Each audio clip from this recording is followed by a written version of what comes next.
I thought I'd just wait a few seconds there, you know, with everything. Boy, is it autumnal now, isn't it? Autumnal. It's Thursday again. This has been a fast week. I say this every week, don't I? So it gets even quicker and quicker and quicker every time I keep saying the thing. But it has been a very, very quick week. This is Paul English Live, episode 107. How about that? Welcome to the show, everyone.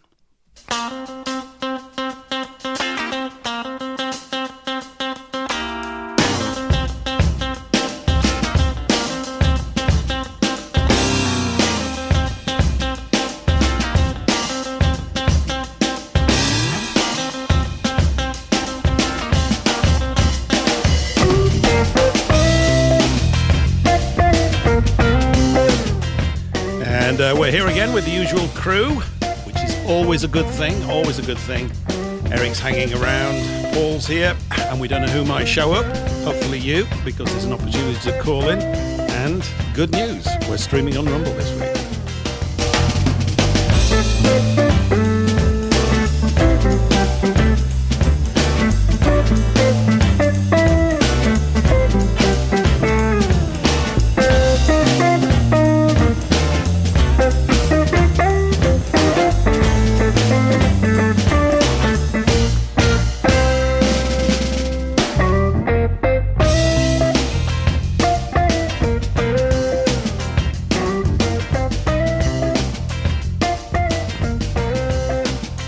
Just to create the wrong impression with you, I'm sat here in the studio and I've had to put the heating on just a little bit because I'm still insisting on wearing the shorts. The knees get a bit cold. It's a bit stupid of me, really, isn't it? I could always wear long trousers like a grown-up. But I was looking the other day and I discovered I haven't got any. I'd thrown them all away, which is a bit foolish, isn't it?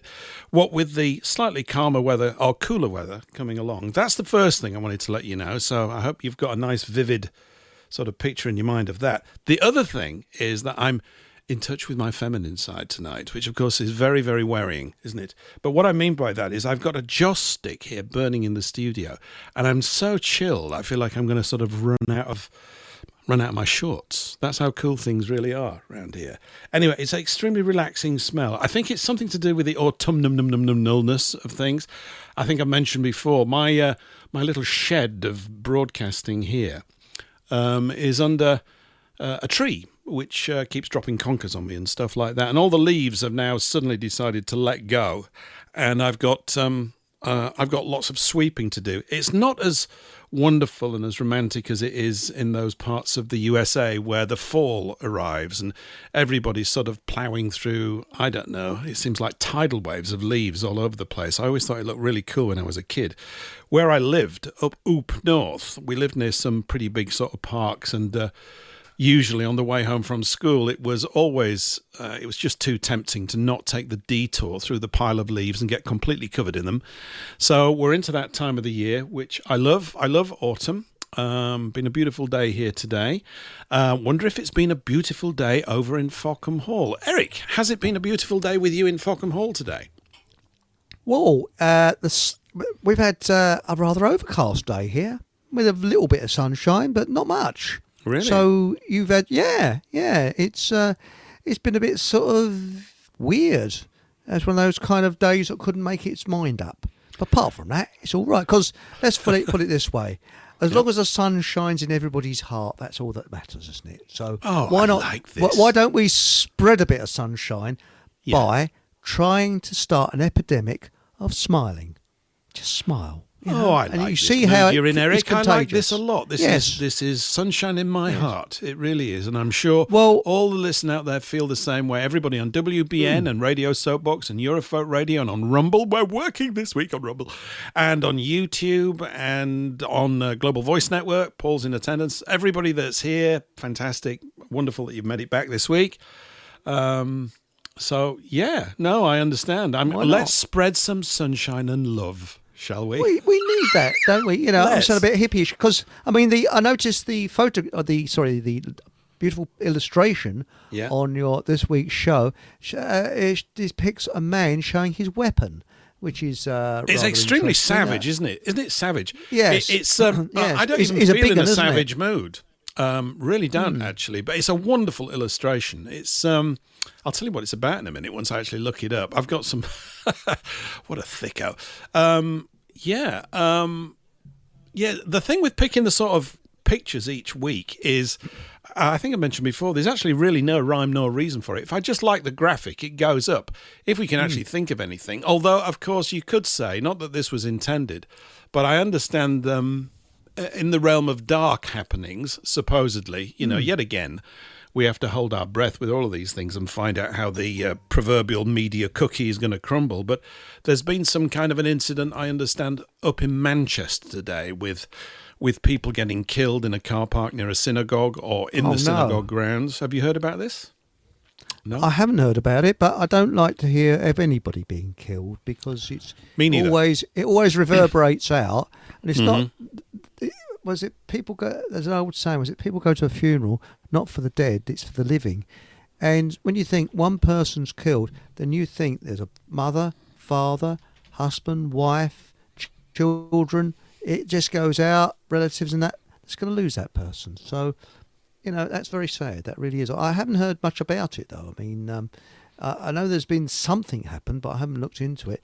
Well, a synagogue has been attacked, has it, or something? Yeah, I mean, that's as much as I'm going to really talk about it today, because I'm trying to stick to my rule of not stepping in with comments and criticism with inside 35 seconds of an event happening, because it's always dense. You never can tell. And but yeah, it's not good. And immediately my gears are whirring, because you're thinking, oh, what an incident for this week to give the government to now look all dramatic and do things. And I hate being like this.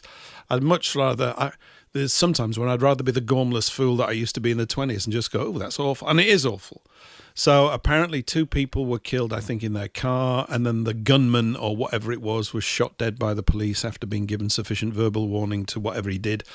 I'm sure all the grisly details will come out, but it's one sort of bombardment after another with all of these sorts of things. So Keir Starmer now gets to put on his Action Man uniform and look like a man of purpose, something which he's singularly failed to do all week.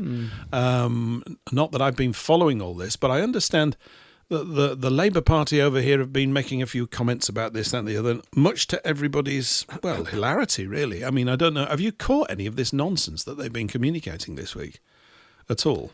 Well, yes, about the digital ID. But because I don't know very much about this, what has happened in Manchester, I can't really expand anymore. But it seems to be very convenient at a time. And that's what I'm saying. It seems to be very convenient for them to do things. I won't go any I'm afraid that's what I that thought as well. And then I'm thinking, Eric, have we become too cynical for our own good? Have we? I mean, I don't know really. So, I think all we can say is some unpleasant incident, according to the news, has taken place in Manchester. It's not good. It might turn out to be convenient for certain parties and this, that and the other. What are we to say?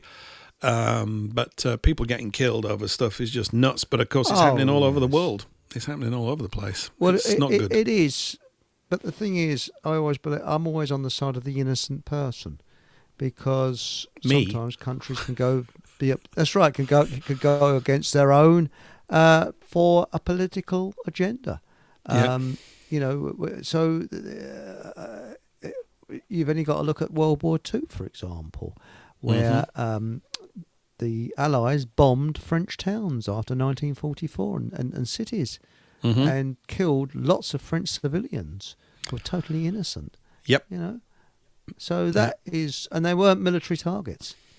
Most of them weren't. So look at Brest, that was flattened. And it's, no, I think that there's an agenda. And then there's the innocent people that get involved in that agenda without actually knowing it, of any race, religion, or whatever. I know. It's all just... It's the innocent people. That is the thing. I know. And we're ruled by psychos. It is. And the thing is, of course, you become... You can't help it. You become... It's not blasé. That's the wrong word. You become insensitive to it. Yes. In the end, you get... All your emotional... circuits are completely so worn out. You just go, I can't watch this anymore. And I mean, terrible things, I guess, have been going on your and my entire life. They've never directly, touch wood, thankfully, directly impinged on me, and I don't want them to. I think that these are atrocious, terrible things. But you just get all this hell reported from a distance. It's always from a distance. But this is Manchester, so it's not as big a distance as we would normally expect. We'll just have to see what sort of things are happening. But not that, I mean, I must sound to you like I sort of follow all these political conference things. I don't really. I just get them on the rebound when I see stuff and people commenting. Yeah, they're just exhausting. But from the little bit I've been able to glean, apparently this Labour conference, which is, I'm assuming, the first one they've had since they've been in power, i.e. the first party conference where they are the boss, was just inept beyond belief, which I guess is in keeping with every aspect of this little cadre of buffoons that are in there.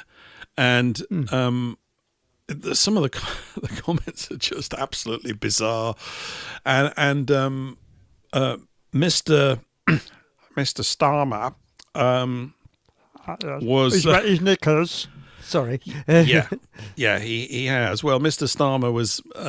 apparently he decided to specialise or make his speech all about attacking Nigel Farage. With his garage. Nigel Farage in his garage. Yeah, this is basically what he spent all his time dealing with. These were his opening remarks, right? And that's how he started. Yes. And then he went on with this.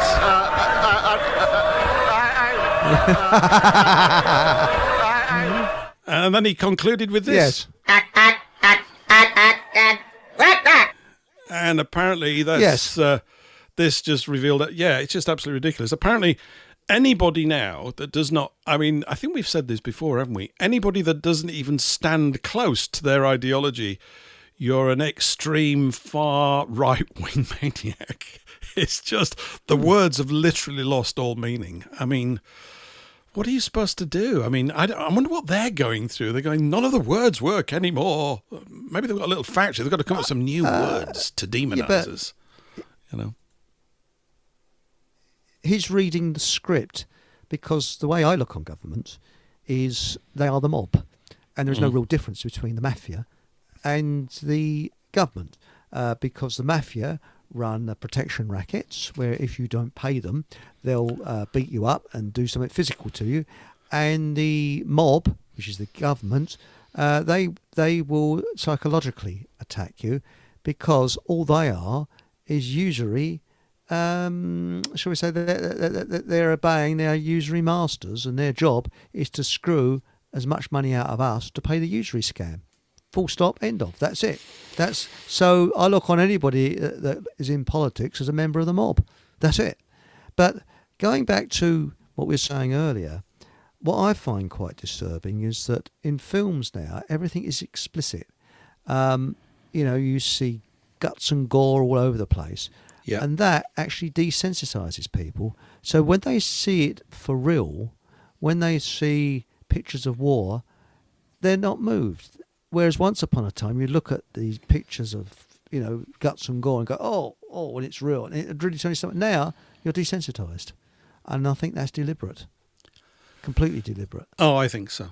Yeah, it is. Yeah. Absolutely. There's been just there's splatter movies and all this, that, and the other. Hey, I tell you what I caught the other day.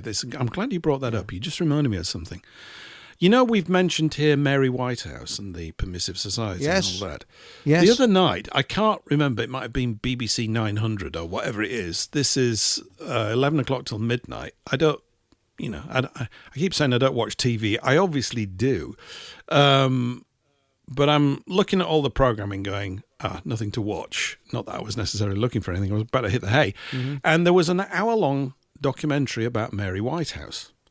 It was amazing. I think I might have seen it before. Really? It was it was absolutely fascinating. It was. What was encouraging is that there were a couple of younger critics, as it were, from this generation, a bloke and a blokeess. They were both pretty bright and good journalists, and who were, I guess I'd put them in their early 30s, right? And broadly speaking, they were coming out on her side. And they were saying pretty much, echoing, I mean, not that we are the only people to have said this, and I'm sure many people listening have had a similar sort of thought, which was, they said, obviously she was ridiculed and a figure of great fun and the butt of so many jokes while she was determinedly building up this huge consumer pressure group, which it was. But these commentators were saying, but broadly speaking, she's been proven right. And she has. Yes. And it was, they also had that piece of filth, David Sullivan, the guy that's the porn magazine king or whatever, this guy. Yes, yeah. Not personally, no, but... Well, no, thankfully for that. I mean, the guy just looks as though he's encrusted with sea. He just looks seedy. I mean, this is an oft-used word, and I must sound like a right prom and pripper guy. I'm not, we all know what goes on and everything. It's no big deal. Yeah. But they were just... He was talking about all these attacks that he made on her to get her to look ridiculous and this, that, and the other, and how they mocked her. And that's why they called one of their porn magazines Whitehouse. Do you remember that? That's why they called it that. I remember that. Now, I never put those two together. Isn't that strange? Yeah, that was it. I think that's why they called the U.S. seat of government building the White House. I'm just That's saying. Interesting. Yes. What, you mean they've named it after Mary Whitehouse? This is interesting. Or after a porn I don't know, but it is the White House. Well, it's thanks to her we got the 9 o'clock watershed. That is, I don't know whether you got similar in the States, but over here, it used to be that you couldn't show anything, shall we say, of adult material before 9 o'clock because children may be watching. Oh, yeah. No, is it the same in America? Ship sailed. That ship sailed so long ago. Really? Yeah, we used to have that, but we don't have it anymore. No. I'm not sure we've still got it. Have we got it? I think nominally, maybe. I don't really know. I mean, I don't know. They talked to her husband. There was a great interview with her husband. Who did they send along? Oh yeah, David Dimbleby. David Dimbleby. So that probably won't mean much outside of UK listeners' ears. Yeah, David Dimbleby was the guy. He was a main sort of political talking head on the BBC. Wasn't he the first host of Question Time? In fact, he was the host of that for donkey's years, I think, wasn't he? Was he? Yeah, David Dimbleby. Before my time, I don't remember that. What are you on about? 1979? That's not before Oh, that time. David, the son of. Sorry, no, I was thinking the old geezer. What was his name? Oh, no. Oh, that was his father. No. Dimbleby. That's right. Wasn't he one he called Dimple? Dimplebum, yes. Dimbleby, or whatever his dad was called. Dimblebore or whatever. Yeah. Anyway, he was interviewing. Yes. He was interviewing Mrs. Whitehouse's husband, and he was basically saying, "What's this like? Are you sort of the butt of jokes?" He said, "I don't mind." He said, "I like to be in the background." He said, "I like to support thing." And he worked really hard assisting her, and they had all these typists in there, and it showed. And also her tremendous relationship that developed with Margaret Thatcher and then went cold as the years went by. It was just a glimpse of a time that I keep thinking has only just passed, and I realised it's not only just passed, it was 40 years ago. It's quite a while back. Yeah. And I've realised I've turned into a fossil, with regards to certain timelines. I can't sort of work it out. I'm similar. Yeah. I'm similar. I missed the 1990s. I don't quite what happened. It got to sort of 1989, and suddenly it was year 2000. I don't know what happened to the 90s, but I think Mrs. Whitehouse was possibly 50, 60 years ahead of her time. I think she because I remember her saying that they changed the laws with television. I can't remember the full details. And she said the next day, I think it was in 1963, a girl was raped. And she said that would have been unheard of before they changed the law with television. And she said something happened with the television. Well, that's what it's again, you're on the right track there, because one of the statistics they brought up that these relatively younger critics that were part of the show as it moved through were talking about was about this, about the increase in rape and all these other things. And it's also when there was a certain aspect of the feminists back in the 60s that was there to protect women, and they were just they were talking about the fact that the proliferation of pornographic material was actually warping life in the bedroom. Which maybe many, of course, it's always sold to you that this is exactly what needs to be done, and everything needs to be just phenomenal and all this kind of stuff. The simple truth is that for the vast majority of people and for most of their lives, it is not. Sorry. It just isn't. And it doesn't matter because So- I think, it might be. It certainly wasn't my case. Not that I'm moaning, because something else I think far more precious and sort of wonderful starts to replace all that kind of stuff. And you don't. Everybody thinks, oh well, my relationship with my gal or my guy is not going to go that way. Familiarity is not going to breed an indifference on that score, but it tends to. But you don't notice it because it's very slow. Particularly when you have children, you're raising them. Everything changes, and something as rich but of a different sort of thing takes place. It's really rather wonderful. I do sound like an old Victorian, don't I? I really do. But how comes? My parents said, they've just invented a new thing called sex. So how Did they? comes we're here? Yeah, so they've invented it in 1963. It didn't exist before 1963. People didn't have sex. Right. You should shake hands and say hello to each other. But no, seriously, joking aside, how did our grandparents and their parents and great-great-great-grandparents get on? Without they didn't have pornography and stuff. Well, they sort of did, didn't they? But it was a bit what the butler saw.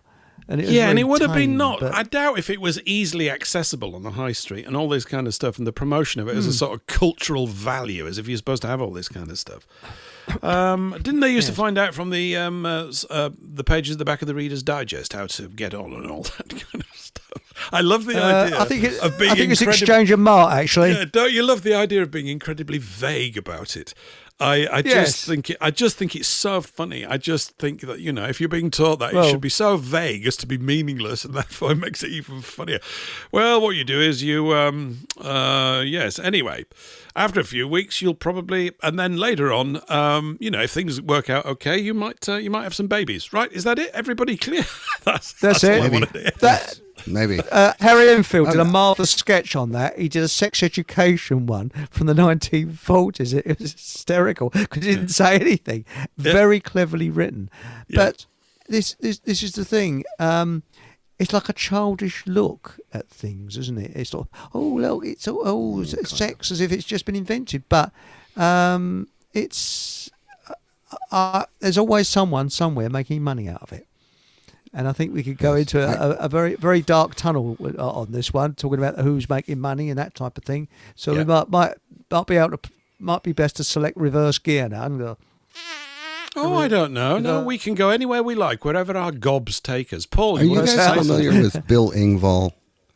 what? Say his name again. Yeah. Are you guys familiar with Bill Engvall? Bill No. Engvall. Never heard of it. He's a comedian, and he did the "Here's Your Sign" thing and stuff. And he's I believe he's retired now. He's no longer touring. He just did his last tour recently. But he had a bit about it kind of touches on what you guys were alluding to. Is that the more pornographic and the more extreme radio, television, well, of course, radio, you'd have to have your own imagination, so I guess you would have to accept responsibility for having a dirty mind. But for TV, movies, and situational comedies, pornography, and all that stuff, what it tends to do is it tends to deaden the senses a little bit to normal. So you start looking for like crazier and crazier and crazier things to do until, good Lord, God only knows what you're doing. But he had a story about a neighbor, and his neighbor had a trail cam. And that trail cam was shot out in the woods. And Bill had this idea that he was going to get a Sasquatch, a Bigfoot costume, and he was going to go lumbering through the guy's woods across his camera to see what the guy would say about it. But he couldn't find a Sasquatch costume, but the local costume shop did have a movie quality Batman outfit. Nice. He says, okay, that's just as good. I'll go out there and I'll walk across the camera as Batman. But then he said, Well, he couldn't wait to try the costume on, so yeah, it didn't get dark until like 8 o'clock or 8:30. But he was in his living room, sitting in a chair, like at 6 o'clock at night, wearing the Batman outfit. And his wife walks in and she says, "What are you doing?" and he told her the story, and she said, "Bill, no, don't do it. Don't do it." And he said, "Okay, well, I got a little time before sundown, so how would you like to make out with Batman?" I mean, what woman wouldn't want to make out with or maybe I don't go know. off into the I can't bedroom even with, answer that question. with a guy in this bitchin' Batman costume. Yes. And she said, "Bill, no." And I'll tell you why. Mm-hmm. Is because today, Batman, what is it going to be tomorrow or the next day? She saw the trip down the narrow path, down the primrose path to destruction. And she said, "No, Bill, that ain't going to happen. No, never." But anyways, and then there's another hilarious story that follows where he actually did go outside and get lost in the woods and had to go find somebody to call his wife to come and get him. It was actually quite humorous. But Well, long story short, some people do have the presence of mind to know how far is too far, and they will Spot put on. the brakes on. but some people don't. And when you think about it, think of how our society's changed. Now, in World War II, United, well, there's no such place as the United Kingdom, but shall we say Britain, was full of American servicemen that came over here, and the women obviously were very impressed with these handsome young men walking around in their uniforms, very smart uniforms, and a lot of women married them and went back to America, and that's why you've probably got a lot of British ladies. Well, they'll be probably in their graves by now. But anyway, on with the story. I was going to say, and my mother, I remember her saying, she said that during World War II, women were quite safe walking around. She used to walk around, and there's all these servicemen around. They knew they were safe because if someone laid a finger on a lady, there'd be about 20 or 30 other blokes to protect that lady. They certainly wouldn't stay in any hanky-panky. And she said they were gentlemen. And, they'd open the door for you. And she said it was the same with all servicemen, British, American, doesn't matter who. There's always, the incidence of rape was very low in World War II. When you consider the amount of men that were over here and, lusty sort of men in their prime of life.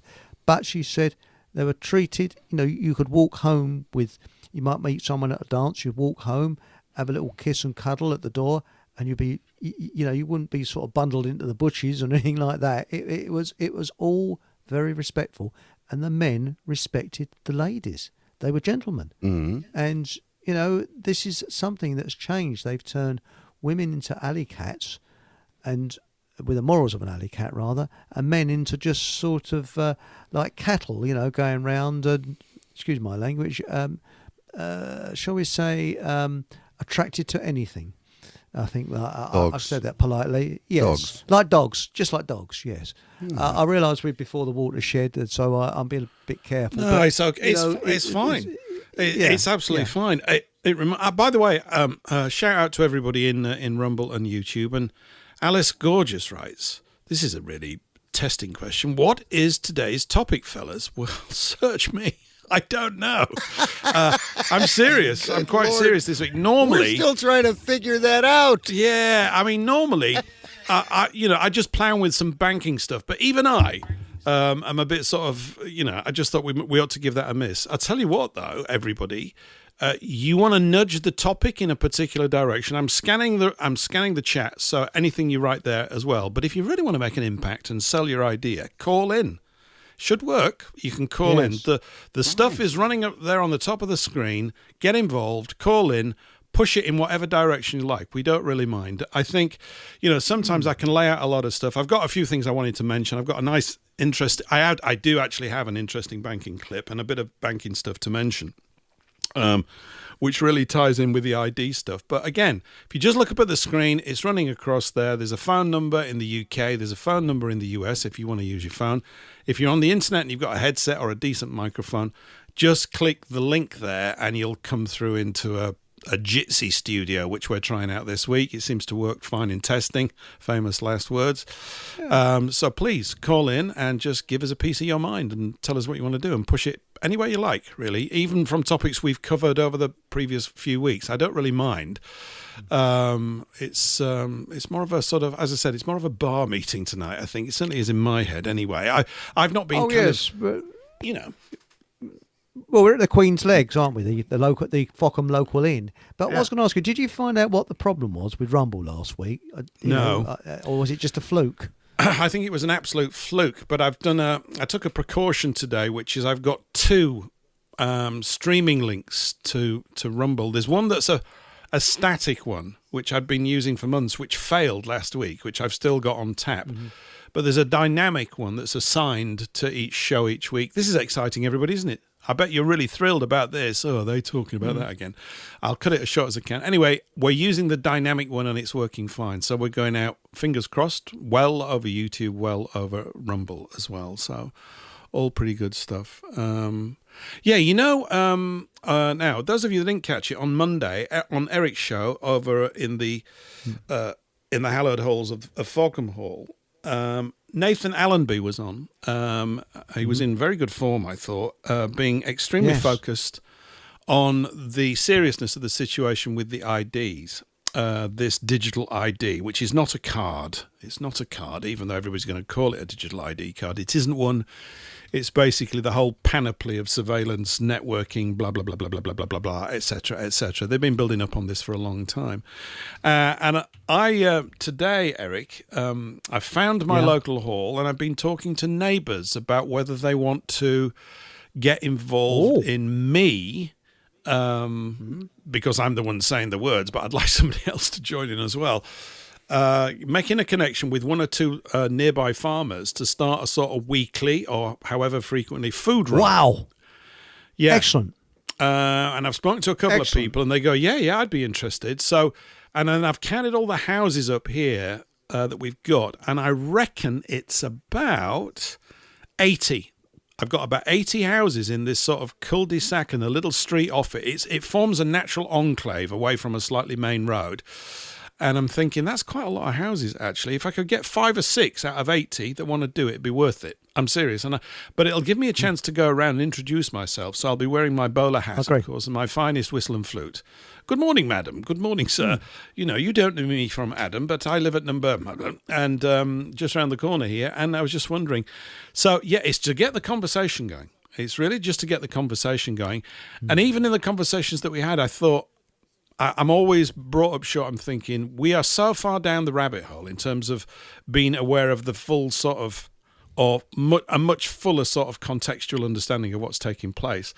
And when I talk to people who are just busy working and doing stuff, I realise that they've just never had the time to think about it. I mean, you know, sometimes I have a go and say they should have been asking questions about this their entire life, and should have, would have, could have is true, but they haven't done. But I'm thinking that maybe if they can get a few of them involved practically. And then as I was walking around the houses, I realised that for the last few years, I've actually spoken to an awful lot of them because I'm out walking a lot and I see them in their gardens and stuff. And I always say hello and try and have a 5-minute chat about anything at all, just to sort of make that connection. So I'll keep you posted on that. We've got a little hall, as I said, about 150 yards from where I'm sat, and it would probably hold about 100. So if we ever wanted something formal, you know, and I act as the alderman for the local area, it's a lovely word that, isn't it, the alderman? We might be, so I'll keep you posted on that. I'll keep you posted because that's interesting. Was there plenty of parking at this hall? So I didn't mean to cut in. Yeah, the parking around here is all free. We don't have any parking restrictions at all. There are no yellow lines or anything. Excellent. Where I live. Yeah, it's not touched by the town planners as yet. So we'll just see. That's good. That's rare. Yeah. That's very, very rare where you can park for free, because you go to somewhere like Southend, centre of civilization, gateway to the east, you can't park anywhere unless there's some sod holding their hand out, you know. Alice has just written here. She says, Paul, I realise it was an imposition on my part to inflict the want for structure on the show. My bad. Yes, I'm afraid -5 points to your house, Alice. That's very, very bad, pushing us in a direction where we're all slobbering around with our minds like spaghetti. Alice. No, that's fine. Step in, Alice. get on the phone, Alice. Just call in and give us a piece of your mind. Go on, let rip. I don't mind. So, but yeah, no, I think just hopping back, we'll see how it goes. I've seen all these little enclaves around here. I mean, it may well be that people just go, I don't know what you're talking. I'm expecting a lot of that, but there isn't a problem. I'm expecting. Why would we need to do that? But I mentioned the ID card thing to people in very general thing. See, I call it a card. I mentioned the digital ID. I suppose they're going to expect me to call it a card, aren't they? You're just going to have to call it whatever people think it is for now. But that got a good response. I mean, I only spoke to 2 people because that's all the time I had today. And but they were kind of okay. I said, look, I've just got this funny feeling about this digital ID stuff. And they went, yeah. I thought, all right, we're there. There's something going on. You know, well, that's not much. It's a lot. It means that someone's actually giving it a bit of thought. I think it's a lot, you know, when you think about how people normally operate, like everything's going to be okay. And I suspect, Eric, it's because the feeling that people will want to move to the default position of, the government will sort it out in the end. I don't think that exists anymore. I don't think that thought exists at all. In this last year, people are going, this government can't sort out anything, and it's moving to this government. But particularly this one's just done a sterling job of demonstrating how not to serve the people. I agree. And people don't feel served, and they're right to feel that because they're not being served. They can see that these people are serving their ideology. You know, so all that kind of stuff. Well, I don't support any political parties or anything like that. I don't vote. But I was watching a chap called Graham Hart of the English Constitution Party. Very interesting what he says. Very interesting. And was this he's Graham really Moore looked into it.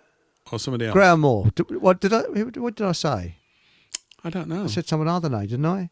I think you said a name, but I thought maybe he works with them as well. But yeah, Graham Moore, he's from Kent, isn't he? And that's it. I got the wrong name. I'm terribly sorry. But I was very, very interesting what you were saying because he had a meeting somewhere not far from Southend, and he was saying about the English Constitution, not British. You see, and he said, we have been slaves. And I apologise if I got this wrong, but my interpretation is we've been slaves for years, and it was the English that stopped slavery, not the British. That's quite interesting. The British. Is this something you just saw recently? I saw one. My son had one on the other day. I've forgotten the name of the guy. He's fantastic. He's really good. There were 3 of them. There was the host of the show. Yeah, if I don't know the names, maybe everybody knows who they are. I can't recall who their names were, but I've seen them repeatedly, and they're quite prominent. And this one guy's bearded, and he's fighting for the truth. He's in this conversation. Not exactly, right? But you get my idea. He's the overlap's considerable. They had a guy from the West Indies who was whining about things, and quite an intelligent fellow and everything, but not intelligent enough as far as I'm concerned. This is the whole thing, saying, well, they're good people, yeah, but they're not good enough to work it all out. And the guy was going through the whole of the thing, you know, because they're talking about reparations. It's just insane. The last thing on earth that many people need is reparations and a bailout. They need the complete opposite. Because every time you're bailed out with this kind of stuff, it literally makes you more stupid. And you can't it just does. Like, we are facing a fight here and we need it. We do need this fight, if that's the right word. We do need this abrasive situation to get engaged more fully in managing our own lives, like me going around and hopefully knocking on doors and people telling me to get lost or whatever. I don't care really, because I find it quite amusing. But that kind of stuff. And the whole idea was, you know, the discussion was going the usual way. You know, well, Europeans stormed into Africa. They seized all these Africans. They took them everywhere and blah, blah, blah. But the guy made points that I think we've made here before. I know it's not all one-way traffic because there are injustices that have taken place. Fully aware of that as well. But he did make the extremely salient point to me. He said, look, you're living right now at a standard of living that nobody in your race has ever lived at.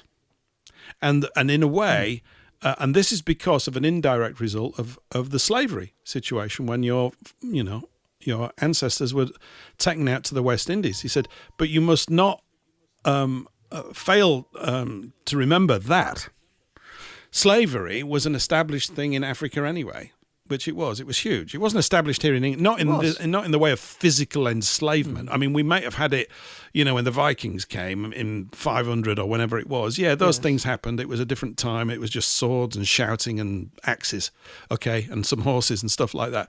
That's what it was like. It's a much tougher sort of proposition. You didn't live that long anyway. So, and he was pointing this out. And I've mentioned before, none of that industry, if that's what we want to call it, the slave trade, could have taken place without not only the willing cooperation of certain African tribes, but their championing of it.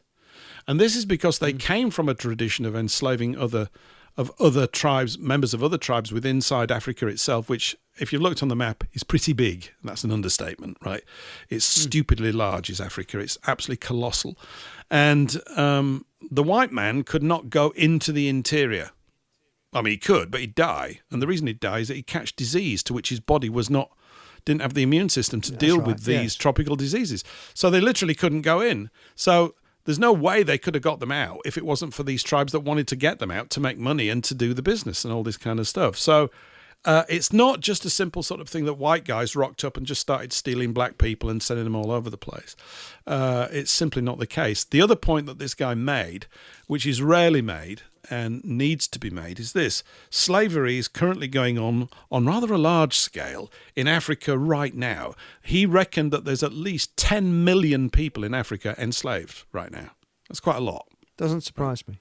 And so I heard, I haven't checked this out, but I heard this mentioned at this conference that was happening. I wasn't there. I saw it on the internet.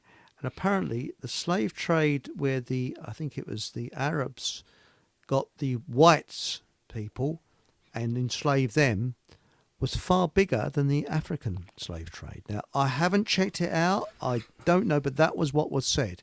So, you might be able to look that up and find I'm wrong. It's wrong or right. Well, I don't know. I've got it sitting in a book about 3 feet behind my head, if I could just spot it. It was huge. Slaves. Yeah. Sorry, Paul? Irish Catholic slaves, and they were the ones that worked the fields under the worst conditions. Yep. The black slaves were much more expensive, and they were purchased specifically for working in the house. The Irish Catholics, they were the ones that were out picking cotton. Oh, yeah. Yep. But aren't we slaves to the financial system? I'm calling you a house Negro. Yep. Yes, but the thing is that I think that slavery was never abolished. It was just redefined because we are slaves to the financial system. Oh, exactly. And that shouldn't be. Yeah. So I know it's never been. I know when they We're say now debt slaves. So what they're saying is you've got to pay reparations. What me? I never enslaved you. I get to you, a person who's never been enslaved in the way that you're describing. Yeah, because your ancestors did this. Well, they were. My ancestors weren't benefiting from it, and so. You're saying to me, I'm a financial slave. At least I understand that.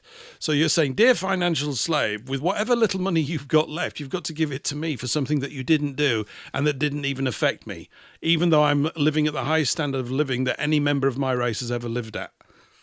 It's just bizarre. It's bizarre. And the real enslavement mentally. Yeah, the real enslavement that we're all dealing with is a mental one where we actually put our own shackles on our thinking, don't we? You can't help it. I think it's, it's a silly way for me to express it. I just think it's a bit like hopping across a pond. You go, oh, I don't know this bit of stuff. So you get to the next bit and you stop and then you have to sort of solidify it. Otherwise, you're just rudderless all the time. You go, right, now I know this stuff. And then all that really means is that in a period of time, you're going to hit the next bundle of knowledge and you're going to realize that the last place you were at was not exactly 100% right. And it's a permanent process of removing error. Well, but it's a great journey to be on. It's the best way. It's the only one to be on, to be quite honest. I was going to talk about Thomas Pellow. Have you ever heard about Thomas Pellow? There's a wonderful book. Well, this is just going over to the Islamic slave trade. So Thomas Pellow, Pellow, is from Cornwall. He was about 15 years of age. I can't find the book. I've got too many books behind my head. I can't find it. I need to sort me. Oh, I've got to get my archive sorted out. He went on the very first trip he ever went on with his father, who was a fisherman, from where would it be? I think it's out of Portsmouth. So it's down Cornwall Way and Devon Way. Might be Devon, actually. Pellow sounds a sort of Cornish name. It's a lovely name, Thomas Pellow.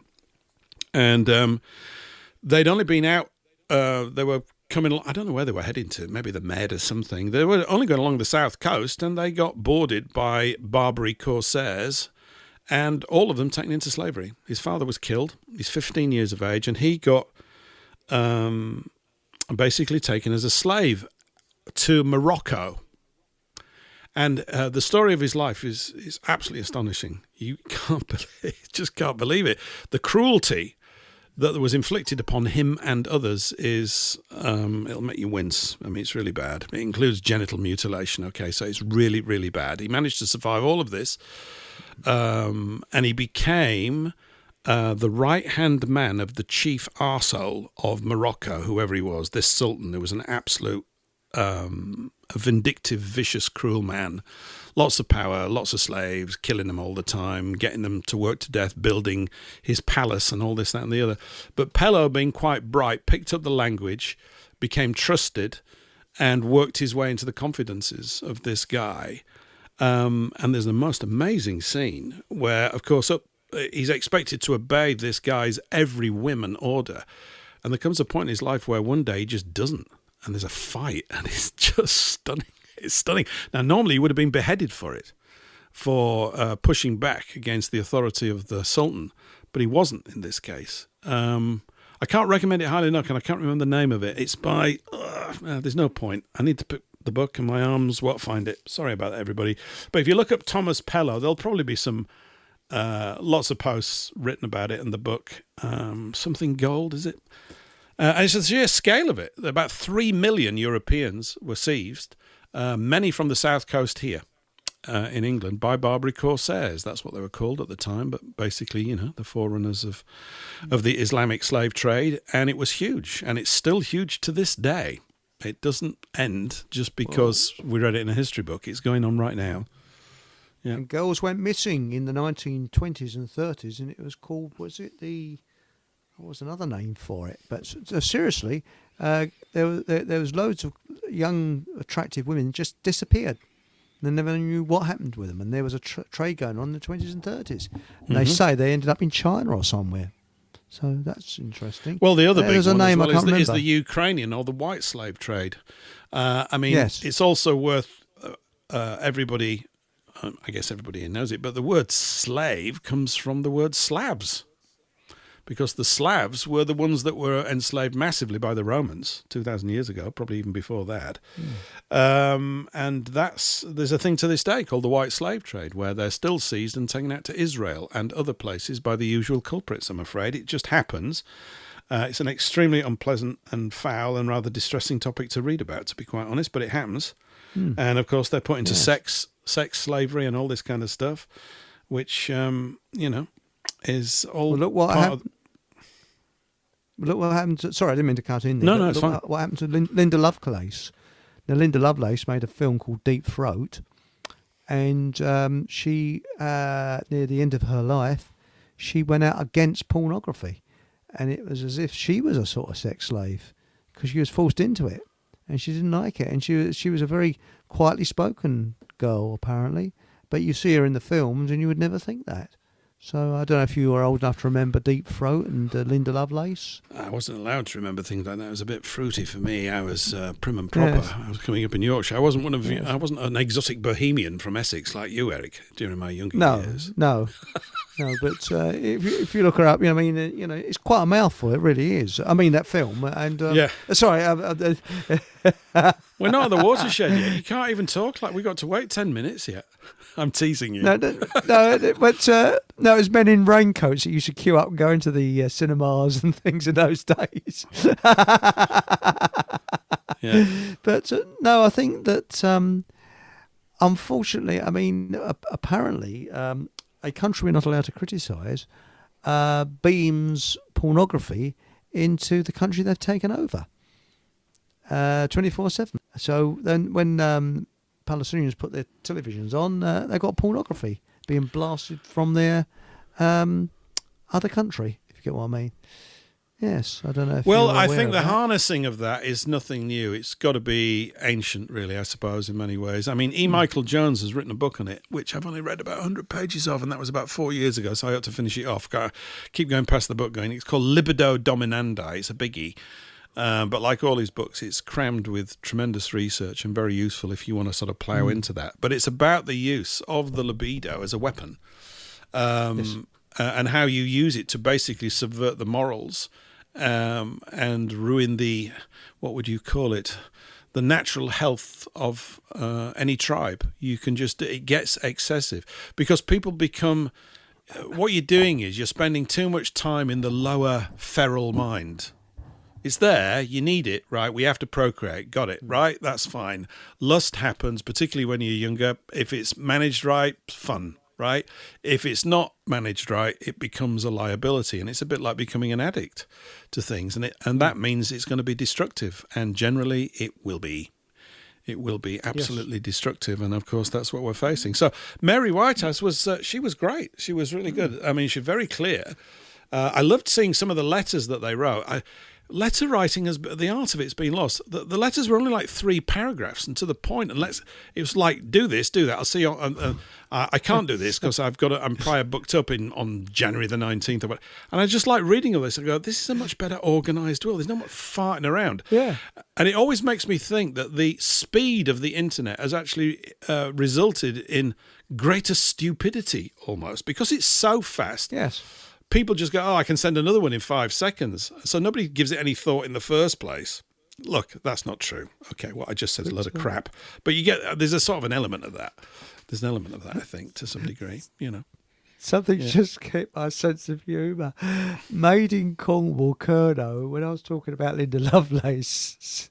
Yeah, I saw She that. was quietly spoken because she was sore throat.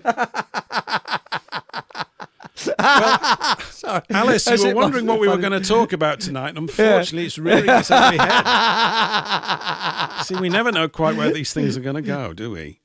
No, we don't. Sorry, No. I had to read that one out. That actually creased me up. Well, if we only knew where you live, we could send you a Fockham Hall pencil, but we don't, so we can't. So, but yes. That's right. That's it. Wonder pencil is the Wonder pencil, you know. It's not an ordinary pencil. Yes, yes. And, no, but when you think about it, we live in a world of imagery that our predecessors never had. We can look back on a generation that has gone now and see them speaking, and as if they're in your living room. I mean, when you look at actors and films and things like that, the Second World War generation we can see speaking. First World War generation, again, something that previous generations never had. But equally, Hollywood is a fiction factory. And I think that there's 2 versions of anything, what really happened and what Hollywood wants you to believe. And the 2 are very different. So that's the way I look on it. For example, none of us, unless we're reincarnated, had anything to do with the American Civil War because all the Civil War veterans died about, I don't know, almost 100 years ago now. But if we were talking about the American Civil War, our image of it is from Hollywood. We can't help it because we grew up with it.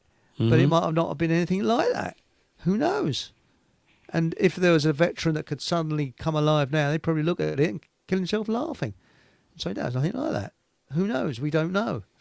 So look at what Disney used to do about Lemmings. Disney yeah. films showed They lemmings, created all that thing about lemmings, didn't they? Yeah. And they don't And they do don't that. commit suicide. No, they and there's don't. a bloke had a bucket of lemmings and he was throwing them over a sort of a hill. Bastard Yeah, doing that. poor little sods, you know. Well, do you think they had a job advert for that? Wanted. Yes, lemming thrower. Lemming thrower. Someone's going to read the 'Cause paper. apparently they're That's very right on my boring. street. That I was throwing hamsters last week. I'm sure I could move on to lemmings. What's that all about? And do you remember penguins making boop, boop, boop, boop noise? They don't make that noise. And apparently Disney just added it in because they don't make much of a noise.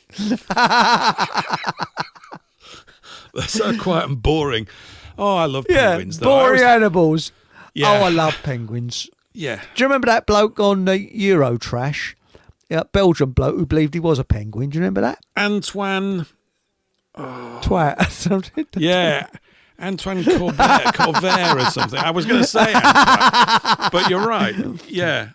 And he had that Yeah, he ridiculous believed French accent or Belgian accent. It was Yeah. done. They asked him to go over the top so you could barely make out what he was saying in English. It was done intentionally. Yeah, I remember that. Eurotrash. I think yeah. Eurotrash was better than the news. I think that ought to be the news now. Eurotrash. Fantastic. It's a pity America never got that. But I was off and off my seat with laughter at Eurotrash. Nobody knows what you're talking about. We'll have to dig up a clip. No. You know, it's the first time I've ever Yes. mentioned that for like 25 years or something, Eurotrash. Oh, it was my favourite programme, that was. I Was used to it? tune into it every week. I was crying with laughter. It just hit my funny bone every time. That chap who actually compared it, he was French, but he actually put that accent on more. He could speak English fluently, but he actually enriched that accent for Eurotrash. Yeah. It's like Maurice Chevalier could speak fluent English without a trace of French, but he put a French accent on for his act. But he could actually speak fluent English. Yeah, there's a lot like that. But do you remember that one? Was it? We're now going to go over to the Germans who are sitting round the fire and was it roasting their nuts? Yes, we always like to see Germans roasting their nuts. It's all innuendo all the way through. And of course, you quite liked that, I assume, Eric. You actually quite liked the I could imagine that went down quite well at Fockermore. I can just see you all sitting around a roaring fire, drinking brandy, rocking your socks off. Yeah, yes. Yeah, it was pretty good with the old innuendo, wasn't it? Yeah, absolutely. Oh, it was. Oh, by the way, Mer Bailey, so Disney's 1958 White Wilderness. Yes. Hang on a minute.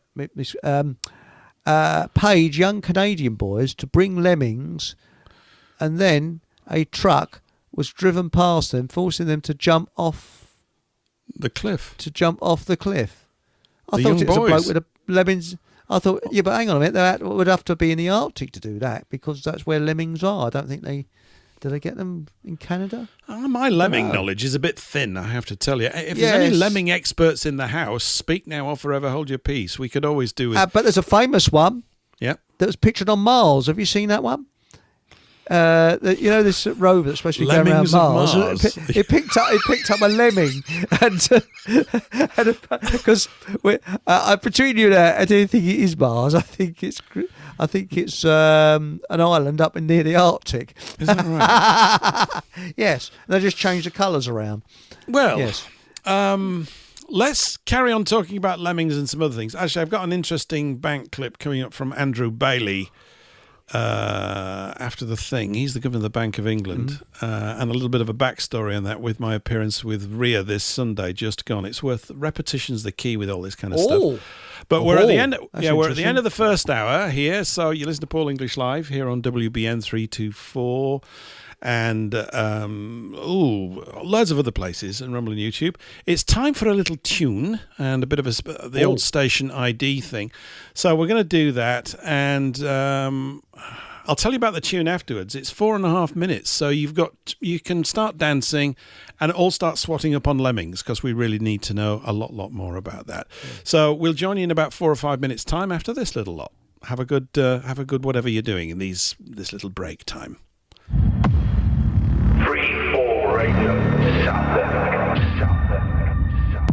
Attention all listeners. Are you seeking uninterrupted access to WBN 324 Talk Radio despite incoming censorship hurdles? Well, it's a breeze. Just grab and download Opera Browser, then type in WBN324.zil. And stay tuned for unfiltered discussions around the clock. That's WBN324.zil. The views, opinions and content of the show hosts and their guests appearing on the World Broadcasting Network are their own and do not necessarily reflect those of its owners, partners and other hosts or this network.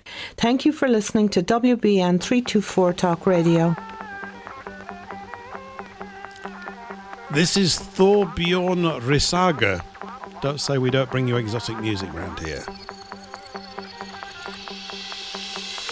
Big man said Stanton let it rain, looking for his lady. Had to strain his feelings, Stanton left freezing, and it's driving him crazy. He got in his truck, head away up north, and not sure what he was looking for. Something he lost a long time ago.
Yeah, that was a long time ago by Thorbjorn Risaga.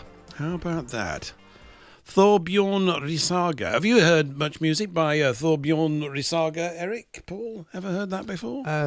No, I can't say I have. But I've been looking up about Lemmings.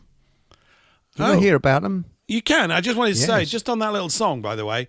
Yes. It was nice, wasn't it? I enjoyed that. Good. Is he from Finland or Denmark. Is he I Scandinavian? think Denmark. He's actually, yeah, he's just done a gig over here and everything. So, not a huge band or anything. I just stumbled across it the other day while I was flying through whatever it was, some music. It sounds like I just sit around listening to this stuff all day long. I was just checking a few things out. This just spontaneously came up on a radio station, and I went, "Oh, that's quite interesting." And what I thought it was almost like an updated version of J.J. Cale. It's not literally, because it doesn't have that wonderful groove, but it's got that same sort of slightly mellow intensity about it, which I quite liked. Yeah, so it's for pottering around with your pipe and all that kind of stuff. Yeah, so there you go. So funny name, Thorbjorn Risaga and the Black Tornado. I think that must be the band. Okay, so Danish. I don't know. I haven't listened to much more of the stuff. Certainly on Spotify, that's not his most well listened to song. There seem to be some that are listened to even more. But always nice to stumble across a nice little tune every now and again. You quite like it, really. Anyway, you were saying about lemmings. Yes, Or you were about lemmings to. live in the Arctic and subarctic regions of North America, Europe, and Asia. So our friend who put that in the comments was quite right. He says they can be found in countries like Canada, the United States, Norway, Sweden, Finland, and Russia, nesting in the undergrowth. They're boring little shits, and scientists that have studied them, some have collapsed with complete and utter boredom. And I've just made those last couple of sentences up. It doesn't say that. What are you That's then? why. That's why Disney had to make them interesting, because they're so boring. That's it. So I didn't know that. So they do actually live in Canada. So there we What, go. scientists? So. Yes, well, actually, the scientists do, and the lemmings actually live in the towns. Well, of course, it all began when I was a small boy. I mean, I just dreamt about becoming a Yes. lemming scientist. Unfortunately, everything went just the right way, and now look at me. It's just me and the lemmings. Yeah, I don't know. They do look like a sort of souped-up hamster, don't they? Is that what they are? They're similar sort of. If I remember that little clip. Those poor little lemmings committing suicide. Walt Disney's got a lot to answer for, hasn't he? Probably. Oh, yes. Yeah, probably traumatised keep loads them of as young pets. little. Oh no! All those lovely little furry creatures, they're killing themselves. Yeah. Well, Yep. yes, and Evil they're man. actually the steppe lemming you can keep as a pet. So there we go. The steppe lemming. Yes. What's It's- that, it's really? sort of- yeah, it says a domestic lemming refers to the species kept as pets. They're boring little shits, and people that collapse with boredom. Sorry. They're they're very small. And I thought maybe they were called steppe lemmings because people step on them. Who stepped on me? I don't know. Well, Absolutely. you heard what happened to my auntie's budgie, didn't you? I won't go over that again, but the poor sod ended its life by dive bombing to semolina pudding and didn't pull out the dive. Did it leave a suicide note? That's what I want to know. No, but we had the I think it was sago pudding. Was it sago pudding? Yeah, I think we had the sago pudding. A few feathers in it, but apart from that, it was all right.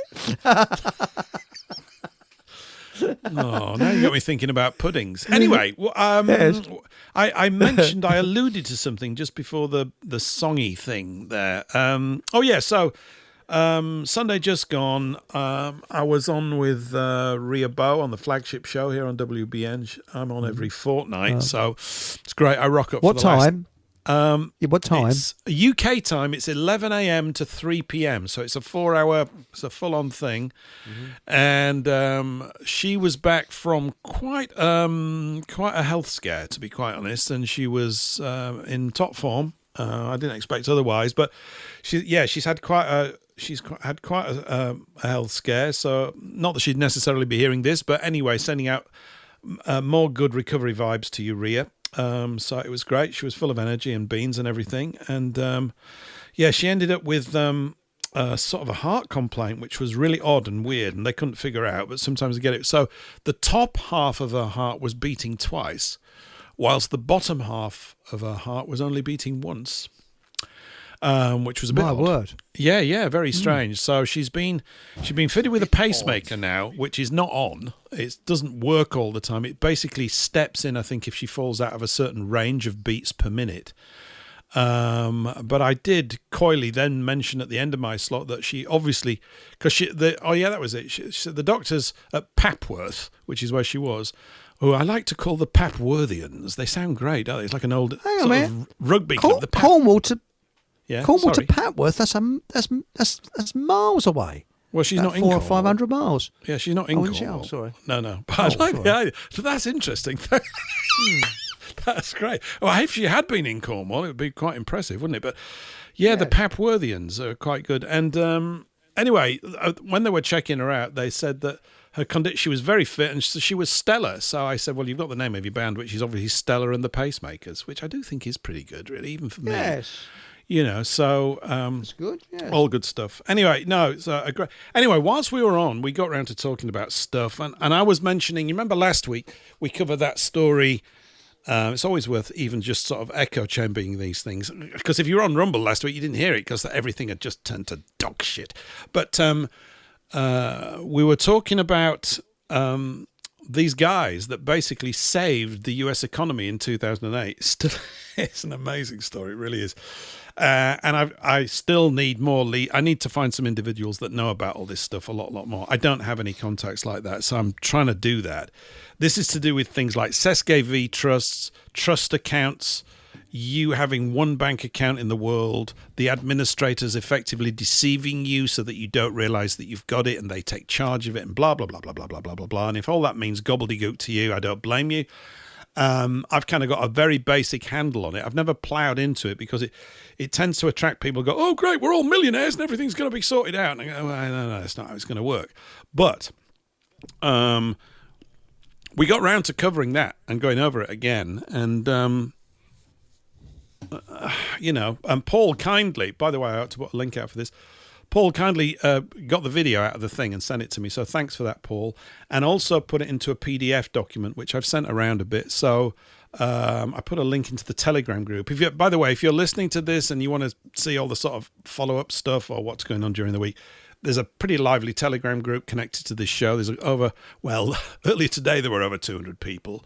It turned out a few of them were bots, so went back down to a measly 197. Not that I'm fussed about these things. It's very lively and it's some great stuff in there. So I managed to upload the PDF there, and if you haven't got a copy, it's definitely worth every 15, 20 minutes of your time to read it and to keep it, because it's an indication of something, whether of course under these circumstances when they're keen to press the annihilation button, whether this will mean much if you're just stood there in a court going, but sir, I have a piece of paper. It might not mean too much if they've gone into full-on manic and maniac and destructive mode, which seems as though they're a hairbreadth away from doing, but still, it's an amazing story. Anyway, whilst we were talking about that, we also were talking about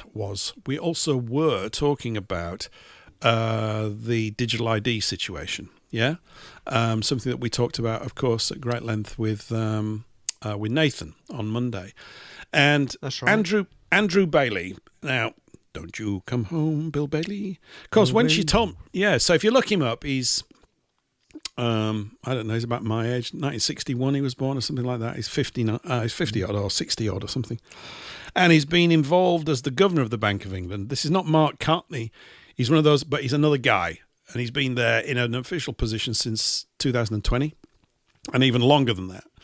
I'm not saying he's a bad guy. I'm just mentioning him. I don't really know. They've all got their roles to fulfill and they've all got their narrative in their head, and they're doing all this for the right reasons, I suppose. Otherwise they won't sleep at night.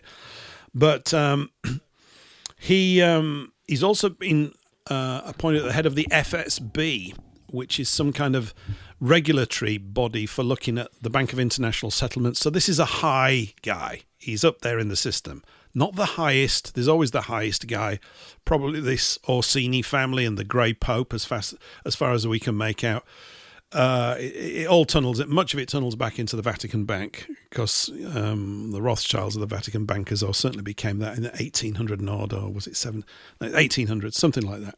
So there'll be some labyrinthine mess of international banking chicanery taking place. What else would there be?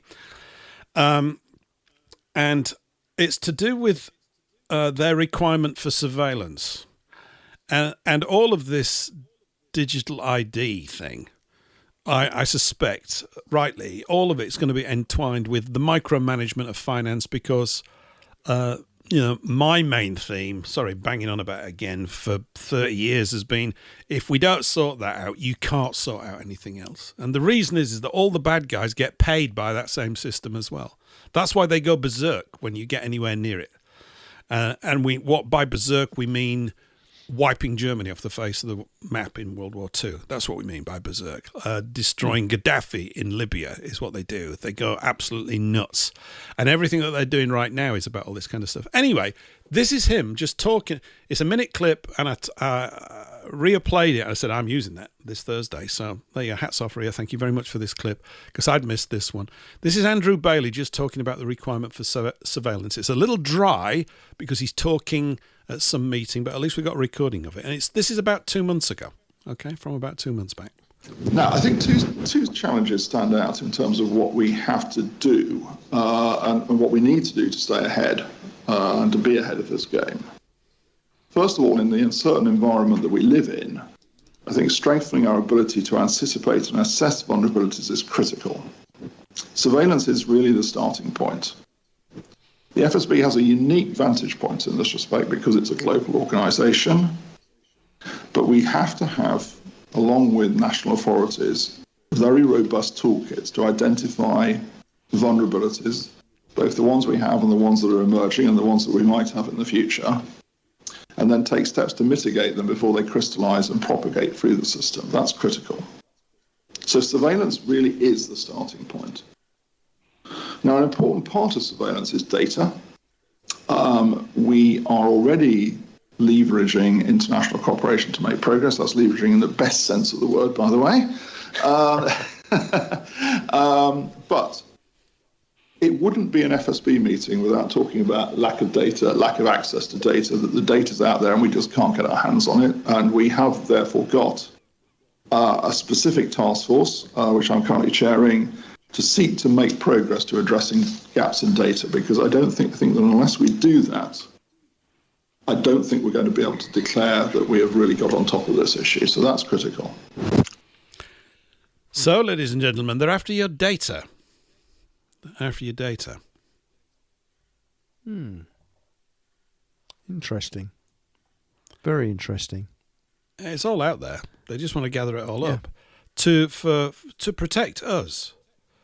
Yes. Now he sounds like a nice guy, and no doubt he's a great guy, knows exactly what he's doing. There are lots of people up there doing all that kind of stuff. But I'm bound to say but. I'm always reminded of this sort of scenario that it's a bit like, actually it's exactly like, the foxes turning up to pitch you on a new security system for your chicken coop.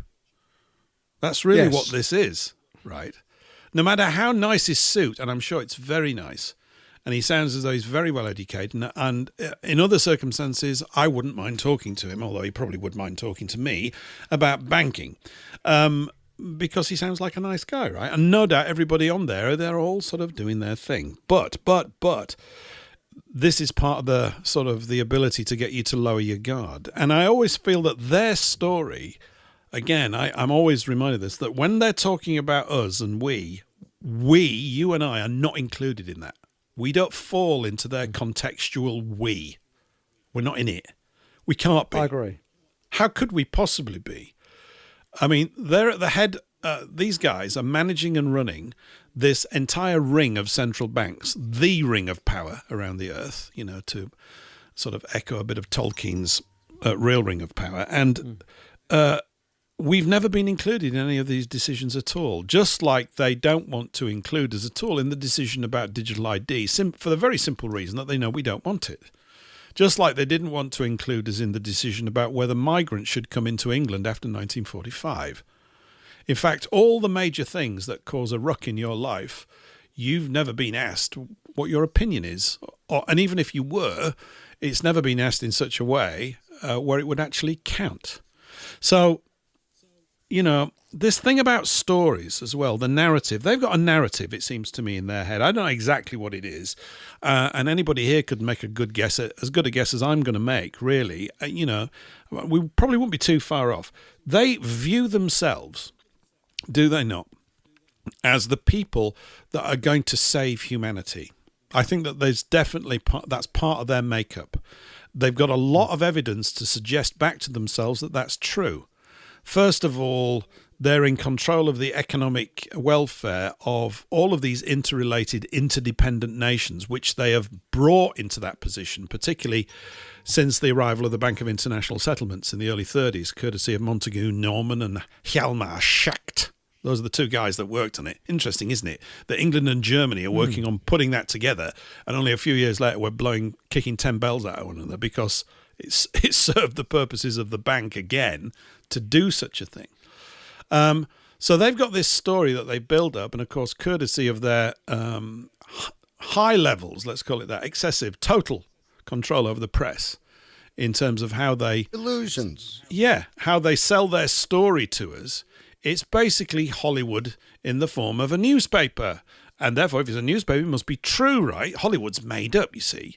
But newspapers are true. And the mainstream media, they wouldn't lie to you. These are earnest, serious journalists. Do you know what they wouldn't do that. The thing is that I think most journalists don't think that they're lying, because I think that they too are inducted into this narrative that there's a problem in the world that's going to be resolved by more efficient technology. This has been the mantra really for the last 40 or 50 years, ever since the computer came along. And it ignores the fundamental flaw in the plot, I think, which is that their story is only going to end up one way, and it ain't going to include us in any positions of heroism or reward or being beneficiaries at all.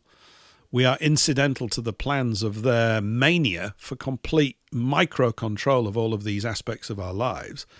And of course, the digital currency nonsense is literally a banker's wet dream. That really is what it is. And they're quite patient to bring it about as slowly or as quickly as they need to do. So, there's a phrase I've repeated. Yeah, sorry, Paul. Yeah, please.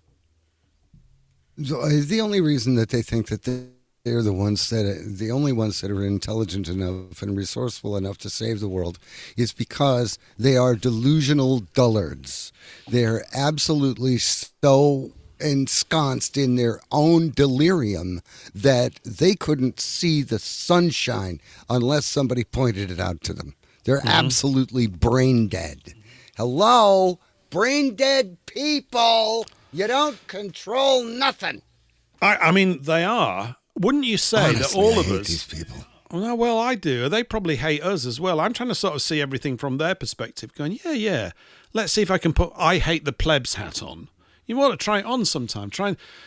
Maybe that would give us some kind of an advantage or an insight. But I think they are dullards. I mean, they're brilliant with their tunnel vision. I'm assuming they're brilliant with their tunnel vision because they wouldn't be in these positions otherwise, would they? Or they're extremely good at kissing bottoms. They go, well, Andrew, Nepotism. you're very bright, but yeah, absolutely. Nepotism. You can't beat a It's bit of family nepotism. Bloodlines. Yeah, absolutely.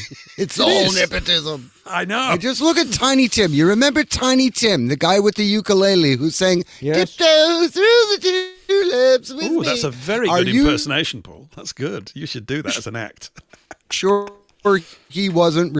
Would he have ever been on TV if he was not related to somebody? And I just found out he's actually buried in Minnesota. I mean, I don't mean to change the subject, but I was blown away. Tiny Tim is actually buried in Lakewood Cemetery in Minnesota, in the United States. And what does that mean? I grew up there. Oh, right. Sorry, Oh, I my didn't God. know.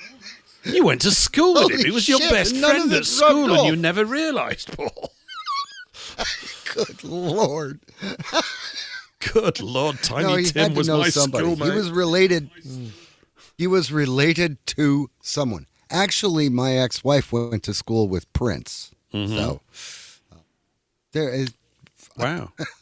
I had a brush with greatness at arm's length. You know, You like did. an in-law greatness kind of a Do you- thing. But anyway, I didn't mean to change the subject, but I'm sorry. I just had to rant. I'm sorry. okay. I'm sorry. It's okay. My brain's still tracking. You did change the subject, but I don't mind. Have you got a ukulele? This is what we want to know. Have you got one? No. Oh. You're going to play Well- the ukulele orchestra? Hey, I'll tell you what, Eric. For the Fockham Hall shop, ukuleles would be a good thing to sell, you know. They don't cost I much. know. Don't you think? There's And only they four get- strings. That's right.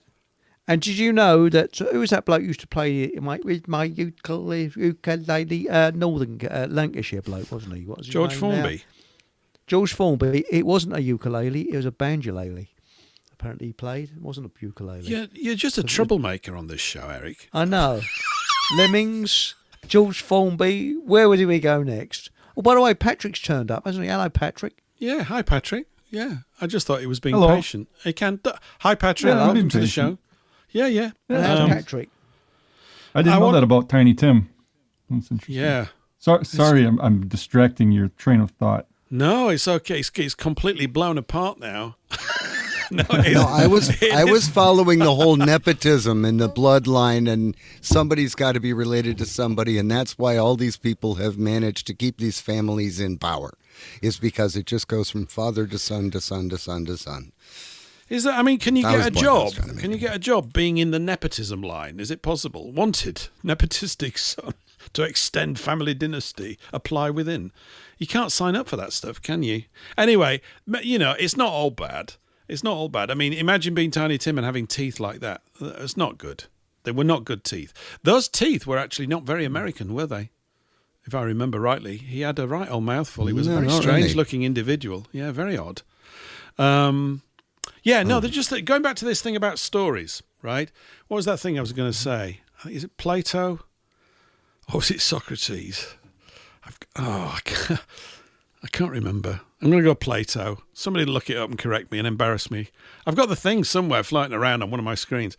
He said this, really short stuff. I think it's absolutely amazingly profound, this, and is a key possibly to a line, an avenue of recovery, or at least something that's reassuring.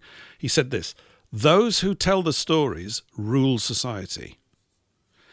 And it's really, I think about this, I've been thinking about it a lot on my walks.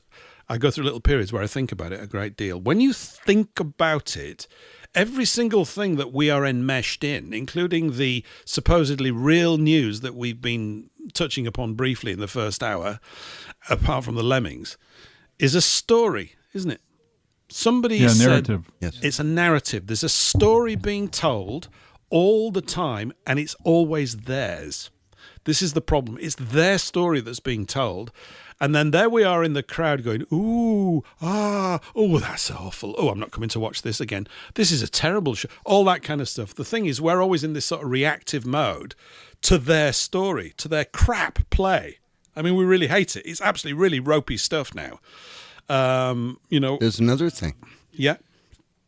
The winner gets to write the account. The winner writes the history. Mm-hmm. That's right. And what's it? It is always the winner. That's why French history books have got so many black pages, isn't it? Mm-hmm. Yeah, because they never won any wars. But no, Did you say that about the French? Did you say a rude thing Yes, about the yes. French? Yeah, yeah. My And by the way, my son keeps saying terribly rude things about the French. And my dad used to say terribly nasty things about the French when I was young. I think I mentioned this is the reason why I intentionally failed my French O-level. I got 3%, and I was a bit peeved because I was trying to get 1%. I knew some, and I knew the teacher would go berserk, but I intentionally made sure I didn't want to get anywhere near anything in French. It was like a sign of, it was just a bad thing. It was a bad mark. What, you actually know French? We say No, I don't know to any of learn it. German. we say horrible things. Yeah, We but I say wanted to learn horrible things German. about the Amish. Do you? You know, Why? They don't speak especially French. on social media. If you say horrible things about the Amish, it never gets back to them. So, Mm-hmm. sorry. But I wanted to learn German, but no, we had to learn French from a Cockney. Yeah, a woman is a Cockney, so it's call blimey s'il vous plaît and all that sort of stuff. Oh, I quite like the sound of that. That's great. Our French teacher was a Cockney. He was a Southern type called Mr. Carnegie.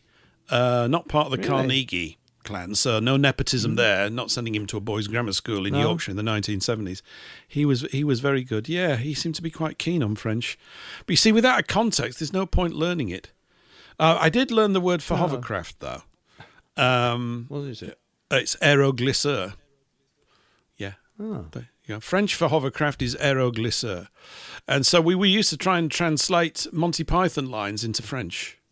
And it was because that's how I used to spend my time. And so what is it? Mon aéroglisseur est plénir d'angleuses, which means my hovercraft is full of eels, which is a lot. And I thought this might come in useful when I went to France, but apparently not. People looked at me askance or something like that. Come back to my place for bouncy. But this thing about stories, just to sort of sit on this for a bit, and Warren Ap Arthur writes, says, short stories are the most effective way to learn a new language. I can imagine that. What is it, this thing about stories? They're absolutely phenomenally powerful. And we are not telling ours. And I keep thinking, I don't know, I've got the ability to do this. When I was younger, I wanted to be a novelist, could never get round to it because, I didn't know anything, to be quite honest. It's possibly still pretty much the same. I don't know. But we need stories to be told, and we need to be telling our story more. And I sound desperately stupid as I'm saying this because the idea is to just start telling it as opposed to say that you're going to say it. But we do. I mean, I was thinking that it's almost like we need novels. I was thinking, we've had 1984. Well, I was thinking maybe I should write 2084. And it's the complete opposite. It's the recovery out of the 1984 situation. And 2084 is a historical book looking at what happened from 2025 to 2075 and how everything got set aright again so that the family became the preeminent serviceable structure within civilization, how all the migrants were peaceably returned home and repatriated. That sort of story, to lay it out. Maybe I'm just being fey, I don't know. I guess the idea is to write a few chapters and look at it and go, does this stand up? Is it coherent? Has it got strength to it? But there's some kind of story needed, or a series of stories to actually bring this about, because it breaks down. I think if you can hit it right, I might not be the person to do it, but maybe someone's going to do it. It cuts through all the age barriers. It can do. It can do amazing stuff, can stories. And you tend to not forget them, particularly when you read them when you were young. They're incredibly powerful things. And you can get across what are relatively dry topics and dull when they're sort of just in terms of analysis of central banking systems. But if we're talking about the rise and fall of Andrew Bailey, or whoever we call the character, and how some banker got involved in there and then suddenly saw what was going on and found a way to undermine it from within over a 15-year period. This could be engaging, couldn't it? Or am I doolally? Maybe. It's not. I'm not expecting a TV series out of it. Not that I would even care. But there's something in that. There's something about the fact that we don't tell our story enough, except from the viewpoint of reacting to theirs. And there is a story that we want to tell, and I think it's pretty much the stories that used to be told round here in this neck of the woods a couple of 100 years ago. It's that type of story. It's about the strength of, Yeah, Patrick, sorry. Most American, say like Western novels and that sort, come from the story of Daniel Boone. Mm-hmm. And Fenimore Cooper, he wrote the Last of the Mohicans and various stories about Natty Bumppo. That was the main character, which was Daniel Boone, his pen name for him. Right. And that set a precedent for all the American Westerns of going out with a gun in the wilderness and dealing with all the things that occur out in the woods and the Wild West.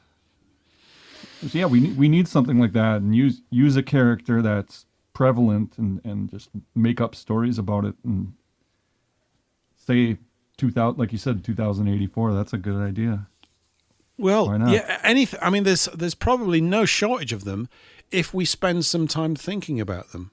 And that was another thing, Paul, when you were talking about you don't like them because they're not actually that bright.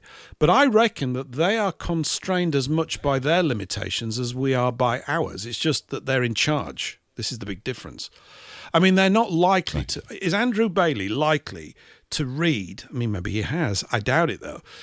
Does he really know the true economic background to World War II? Maybe he does. Maybe it's part of their training and they're told to steer clear of it. But this story of, hey, you can restructure national economies so that they are owned by the people of the nation and work peaceably with the nations surrounding. This story is never told. It's never told at all. We'll hear it. We'll touch upon it intermittently here. You get glimpses of it. You feel it. You see it. We can back it up with historical precedents, and we can say, look at what they did here. Look at what they did there. All this kind of stuff. Where are we now? Monday. Okay, I go for... maybe I mentioned this on your show, Eric, on Monday night. I don't know. Mm-hmm. Monday was a beautiful day here, absolutely fantastic. And I walked down to the pier and back, which is a 5-mile round walk for me. I got shin splints from it as well. I've never had shin splints in my life. I was really cross about this. I'm going, why are my legs aching? They're not supposed to ache. Anyway, they did. They've gone now, but it was a bit weird. I get to the end of the pier, and it was such a fabulous day. It was literally not a breath of wind. It's warm. There's a guy sat there in one of these motorized chairs. He's injured. He's not a full paraplegic. He could move around a little bit, but he's definitely but in very good spirits. And he's having an ice cream. So we got talking about ice creams because you would, right? Apart from which I didn't have one. He didn't even offer to buy me one, which I thought was a bit rich. But we just got talking about the windmills. You know, I've mentioned these before. This £1,400 million worth of junk sitting out in the sea, ruining the eye line. And he said to me, and he said, some people don't really like that. I said, I'm one of them, mate. He said, really? I said, yeah. I said, every time I look at it, I'm just thinking about Freemasonic backhanders. That's all I see. I said, look at it. It's junk. It's absolute junk. And I ended up talking about nuclear power stations, which I'm all for. If we get those ones that, look at me jumping around from one thing to another, but this is what I was talking to him about. The ones that don't pollute. Well, the ones where you recycle the spent material. So the problem with the one that it's by intention that they got the crap ones, so that you've got this stuff that comes out that's got 5,000 years. It's got to be buried or some insane amount of time. That's right, you know? And you can get to run these other nuclear ones seawater. I think it's very, very simple. They really are, and there's no pollutants. If they blow up, it won't pollute the place. Well, they must have come on with design, because they don't talk about that, because it means they can't stick propellers up and sort of bore us all to death with that crap as well. But the one I read was that you just keep sending the fuel in again and again. So you run it through once, you get it, you run it through again and again. Yes. You can run it through like 15, 20 times, and every time it's worth doing it. And by the time it comes out at the end, you go, there's nothing much left. We can't do it anymore now. That's got a half-life of just under 50 years. Now I go, right, that's manageable. It won't be toxic after 50 years. I'm going, yeah, I think you might be able to actually manage. I mean, it's a big ask, isn't it? I suppose 50 years, but it's not 5,000, which is, if that's true, again, is that another bit of fear porn to get us all anxious about stuff? It makes you wonder. I know. I know. Look at Chernobyl. I mean, there's animals living there. They're thriving there now. So, and they said it won't be habitable for, was it so many million years? And the people go there. Mm-hmm. So I question a lot of this bovine excrement. And I actually question, I'm not saying they don't exist, but I question if nuclear bombs actually exist. I just question. I know that nuclear power exists, but I'm talking about nuclear bombs, which is a totally different subject. Again, I'm not saying they don't, I'm just questioning it, which we should do, because so far it's been proven that the Americans did not drop nuclear bombs on Hiroshima or Nagasaki. No. Because they've taken soil samples. It was just, they did a mixture of mustard gas and very high explosives. And that's why people had what they said was radiation sickness. It wasn't, it was mustard gas that's causing that. And the burns. Yeah. And that's it. Anyway, in talking to this guy, we were just talking about these things, and it's just going to wend its way back to banking, because I'm always throwing banking stuff in when I meet anybody, just to see where they're at with stuff. And we were just talking about things, and he was very quick to let me know that he was not happy with the management of the country. And I said, really? I'm surprised. You don't think it's lovely? And all that kind of stuff. He said, no, I'm not too happy about that. It's called Julian, really nice guy. We got on great, actually. I was there for about 25 minutes. And,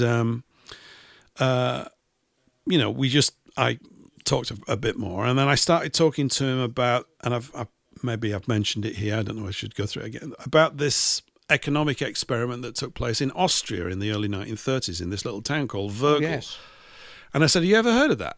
And he said, no. I said, what's that all about? And I said, well, it's just a story that illustrates that there's more than one way to skin a cat economically. I said, the problem we've got is that they only think that there's one way, which is they've got to keep borrowing more money, and therefore you've got to pay more taxes. I said, this is the only game in town, according to them. I said, but it isn't. There are other games in town.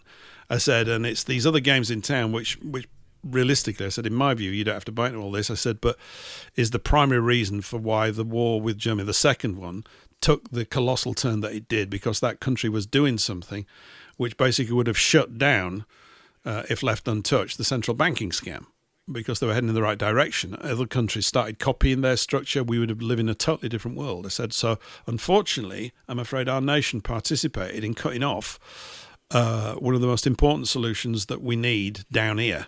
Whichever nation you're in, you need a solution like this. This is obviously my view, but I'm quite forceful about it. And I ran through the whole of the Wörgl thing. I said, well, we've got an employment. He goes, yeah.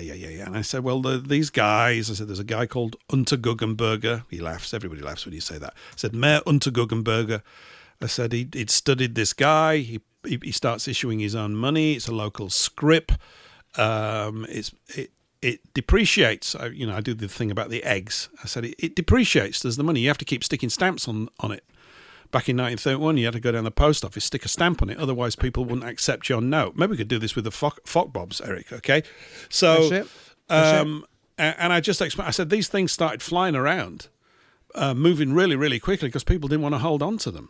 And the quality, I said the quality of workmanship goes up. You see, I have to keep saying these things because it's not repeated. It just needs to be repeated and repeat 8 billion trillion times. So the quality of the goods goes up. People's consumerism declines. They don't want to consume. They want to buy things once that last. They don't want to keep going out and buying stuff. What a pain in the arse, right? So our entire culture is based on, you need some new gear. Why? Why don't you just make me a coat that lasts 40 years? I don't care. I'm a bloke. I know girls need new stuff and everything, and that's great. And they can have all that. I'm not knocking it, but I don't need that. I'm not interested. Like you want a car, don't you, that weighs nothing, that you could repair and that you could run it for 50 years. Why can't we have one of them? I'm not bothered. I just want to go to the shops and stuff. He's got to keep me dry and be safe and all that kind of stuff. There's a maintenance budget for it, but no. So everything is warped because of it. Anyway, of course, he didn't know any of this. He didn't know any about the Wörgl story, and not that I expected him to. But he kind of got it. He said, I said, yeah, that's the problem. I said, I know whatever your views is about World War II or whatever they are. I said, we're not going to go there in this conversation. I said, but even that's alarming. I said, but the gist of it is that if you don't understand the banking side of these things, you're really not going to get to the root of why these conflicts take place at all. I said that without the banking problems, most of these conflicts would not have taken place. And of course, with Napoleon, we've got pretty much it's different in form, but the essence is the same.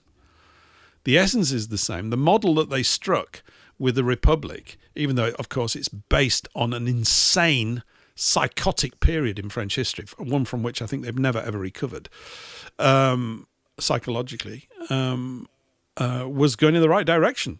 People don't realise that Napoleon was fighting a series of defensive wars against these multiple alliances that kept coming at him, all of them with the hands of the bankers in, every single time. It's... quite a thing, isn't it? Quite a thing. There we go. So, anyway, I want to let everybody know as well that Eric kindly sent me, and thank you very much, sir.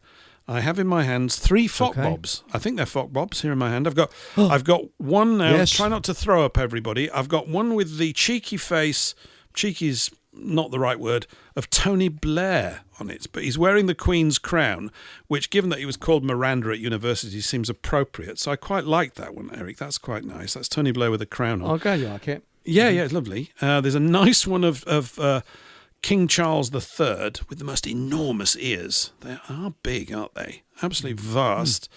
And the third one that you sent me was David Cameron, also wearing the Queen's tiara and looking very sweet in it too. So, Fockbobs are groovy, and thank you very much for sending it. It was a nice little present this morning. I wasn't expecting anything. It was great. It was nice. It was really good.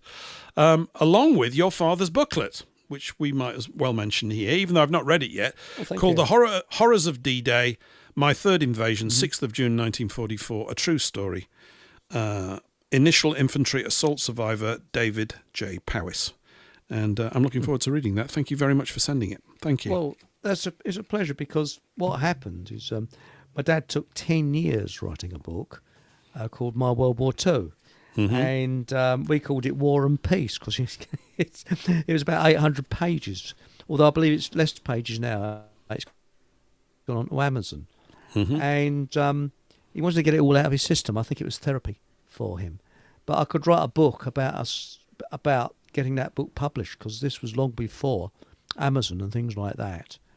And we couldn't get a publisher to touch it, because it was the truth. And of course you can't print the truth, because my dad was in the frontline intelligence. But when I say frontline intelligence, the lowest rank, and the only reason he got into it is because they had one of the highest casualty rates, so they took anybody that was a little bit more intelligent. So he was a frontline, and he went into, as I say, frontline intelligence, and he reckons it saved his life in a way, even though they had the highest casualty rate. Yeah. And thing is, I had to publish it myself, because, as I say, publishers wouldn't touch it unless they altered it with all gung-ho crap, which my dad said, no, it's got to be their warts and all truth, 100% truth, and it's totally unlike any other veteran story. But I couldn't sell them. I found it very, very difficult to sell the books, so we decided to do this booklet as a precursor to it, which was the Horrors of D-Day, which was the sort of booklet which would be printed a couple of years afterwards, because we'd be lucky if we sold about three of his books a year. But I'm pleased to say, now it's gone on to Amazon, they're going quite well. They're selling quite well on Amazon. So I'm getting, but so there it is. So I just thought, I hope you don't mind me giving a little plug there, but no, we're here to plug stuff. We're here to plug stuff. Thank It's you. great. I'll have to get round to reading it myself as well at some point, but I'm going to get stuck into the booklet, so it's really good. Yeah, and well, when you do, I'll pop you a copy in the post. Seriously, if you want the main copy, that's the taster. But it's all on warveteran.co.uk, and if you look on that, strangely, it only seems to work on Firefox. I don't know quite why. Google, you can't get all the links linked up. And if you see a film that I made many years ago called The War Justification Industry, it might give you a little lump in the throat, because it gives you a hard truth that people don't realise. So that's my little piece for tonight. That's it. So thanks, Paul, for mentioning my dad's book. It's much appreciated. It really is. No, it's great. Well, you're not the only fan. Obviously, I'm glad you are. It would be unlikely if you weren't. But Aunt Sally, hi, Aunt Sally, is either swimming around like a porpoise in the bath, or has got out, or is about to get in. We never know. There's always some bath element somewhere. But she writes, it's a brilliant book. I have a copy, I'm sure. Absolutely. Oh, bless you.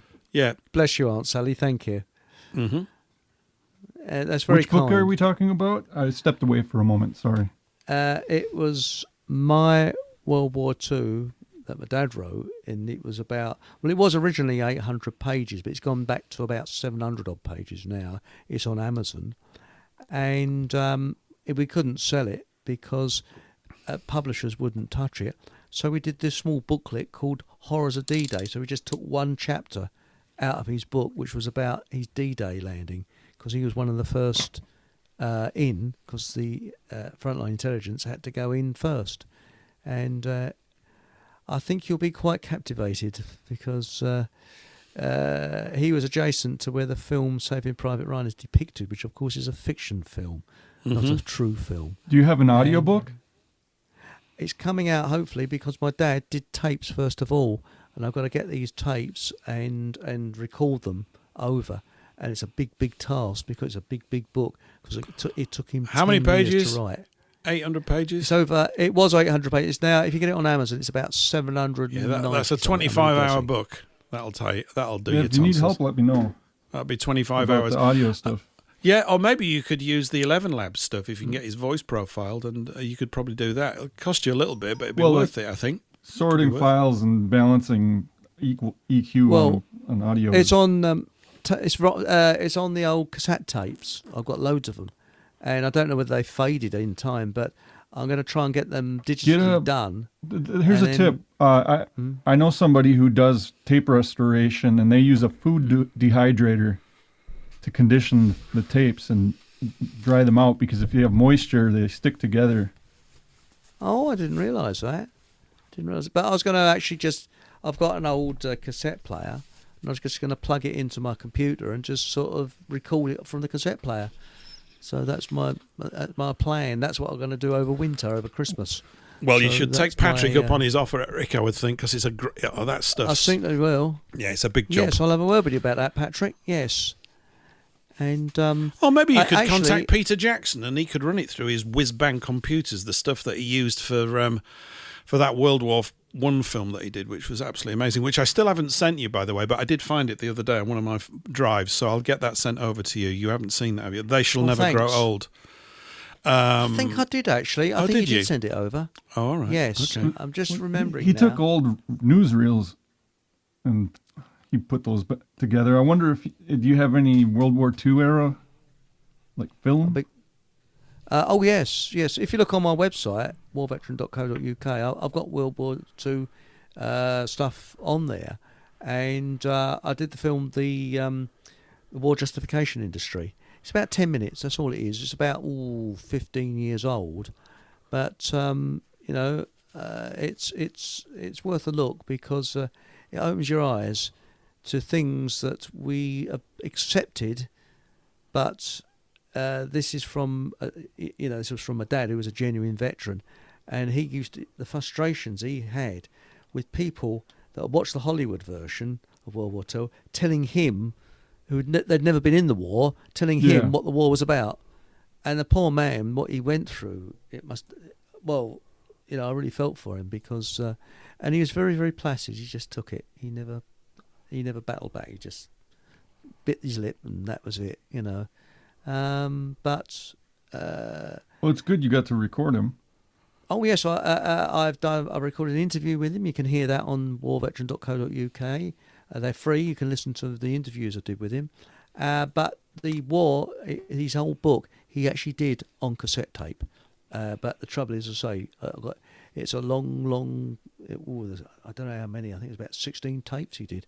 A hell of a lot of tapes, and because he did have relatives in America, and they wanted to know what happened during the war, so he sent the cassette tapes to them, and that's what started him to do the book. But doing the book, that is another story, and it's a miracle how it ever got published. Absolute miracle. We went through hell and high water to get that done, and as I put my hand in my own pocket and published it myself, and I'm not a publisher, I know nothing about publishing, so it's quite a story. Now I was actually thinking of writing a book about how we tried to write the book, how my dad, how it almost was never published. So there it is. Good stuff. Oh, really good stuff. Oh, nice. Horrors of D-Day. My World War II. Yep. Yeah. And as I say, we bought him the film Saving Private Ryan, because that was actually filmed, not We Lived. And we had to turn it off in the end. He said, that's wrong. He said, whoever advised Spielberg wasn't there. And because he actually landed on the beach adjacent to the Americans, and they were actually going through, they went into deep water, and as they were pushing their hands around, the sea was red with blood, and he was pushing against heads, arms, torsos, dismembered bodies, the lot, and that's what you had to wade through, because the Americans went in half hour before the British. So that's the only part. That's why he suffered from shell shock for the rest of his life, and it was untreated. So yeah.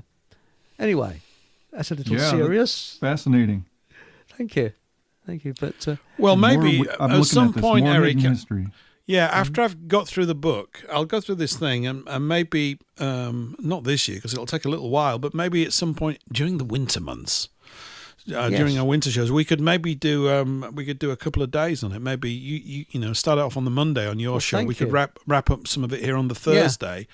And that might be really good. I'll go through it and probably mark it up a bit and look at some chapters or highlights that I think are really worth, bringing to light in the show. That would be useful. I think that could be great. Well, thank you very much. It's much appreciated. And Dad's probably looking down now from heaven, saying, "Oh, thank you," because he was always much appreciated for any help he could get. Because, as I say, it was quite a task getting that book.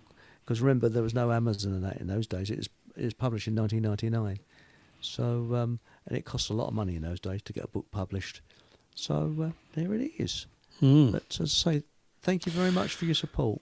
No, it's good. And in Much a way, appreciated. this kind of taps into that little groove that we were touching on 10 or 15 minutes ago about telling our stories. Yes. I know that this is a historical one, but this is...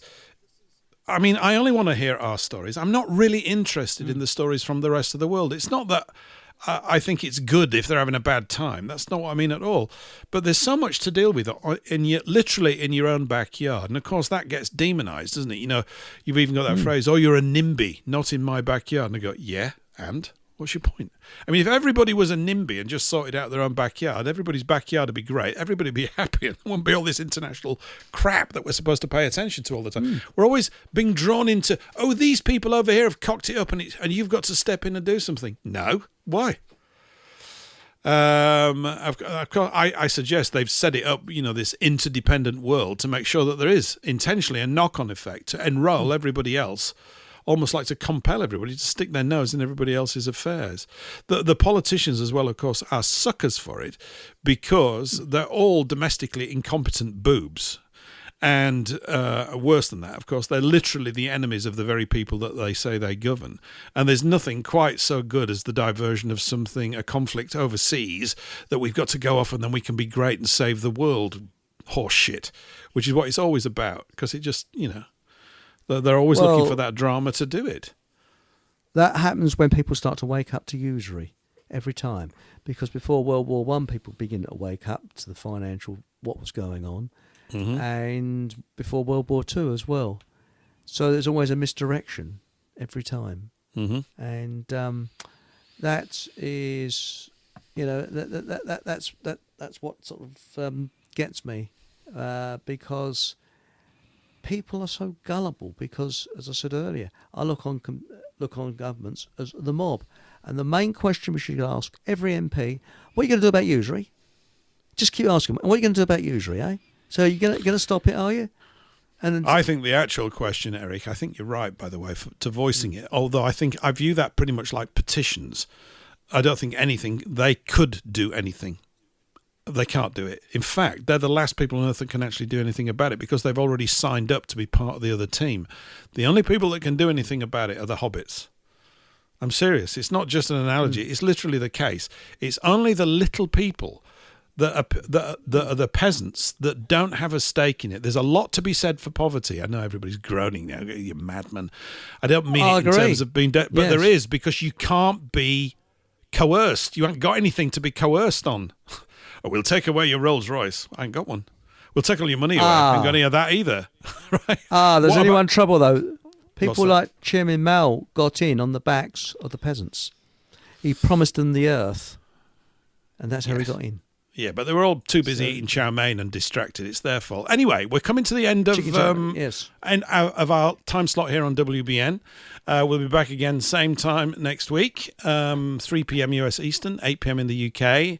Don't forget to tune into Ria Bow's show this Sunday. I'm not on it. Of course, it won't be as good. No, but it's always good. So if you're looking for something to accompany your Sunday morning coffee or whatever it is, go for that. Here's a song request from Herodotus. And this is George Formby. How about that? He says it's a cheeky little number. Turn that nice again, isn't it? There we go. Sorry. We'll be with you next week. We'll be carrying on after this at the usual place, paulenglishlive.com. Here we go. Oh, there we go. Let me just press that.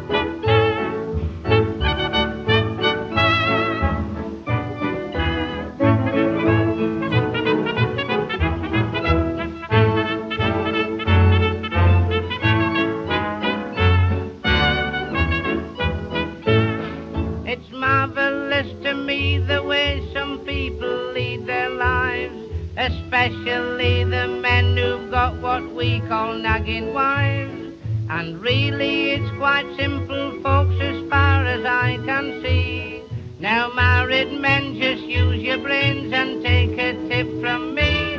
Oh, she's never been seen since then. She's never been seen since then.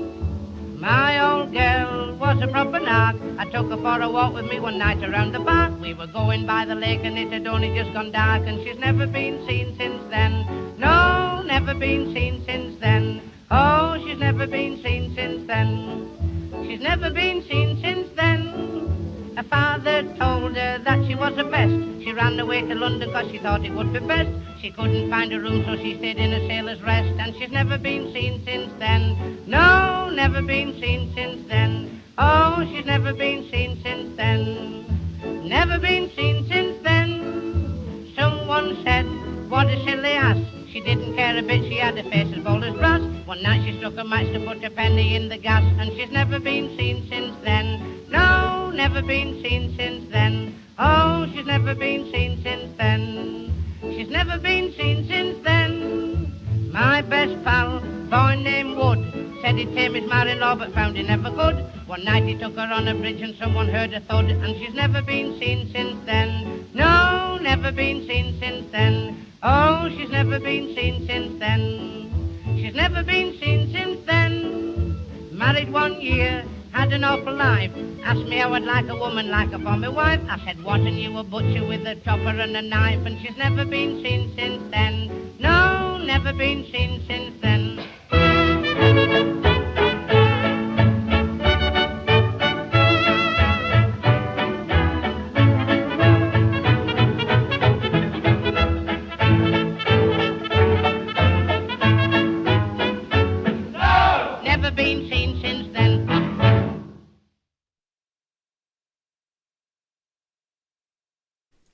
Never been seen since then. George Formby. How what about was that? How to be a widower in 3 easy steps. I thought, hey, you know, the lyrics were fantastic. He never broke to take breath, did he? I never heard that one before. No. Have you heard that one What before, about, Eric? I never heard that. Good sing along. I've never heard that one. Since then. She's But what never about been- She Must Have Lost It at the Astor? That was Is that- by Harry Roy and his orchestra. And that was She Must Have Lost It at the Astor. And it's a bit cheeky for the 1930s. Yeah, there's another guy. They took double entendres to as near to the edge as they possibly could, didn't they? Yes. My girlfriend's cat. But No, not no, exactly steady. those words. It's those words, yes. Steady. I embarrass easily, It got even though we're banged. not on video. Yes. It got banged, actually. And what was the other one? She Must Have Lost It at the Astor. And there's loads of them. But That was Harry Jack Roy, very Cottrell's cheeky. orchestra, by the way, Eric. And I think Jack Cottrell, didn't he do that Sunny song that getting stuck the other day? Your favourite song. Oh, yes, Happy Days Are Here Again, yes. I think that's Yes. Jack Cottrell and his people- orchestra.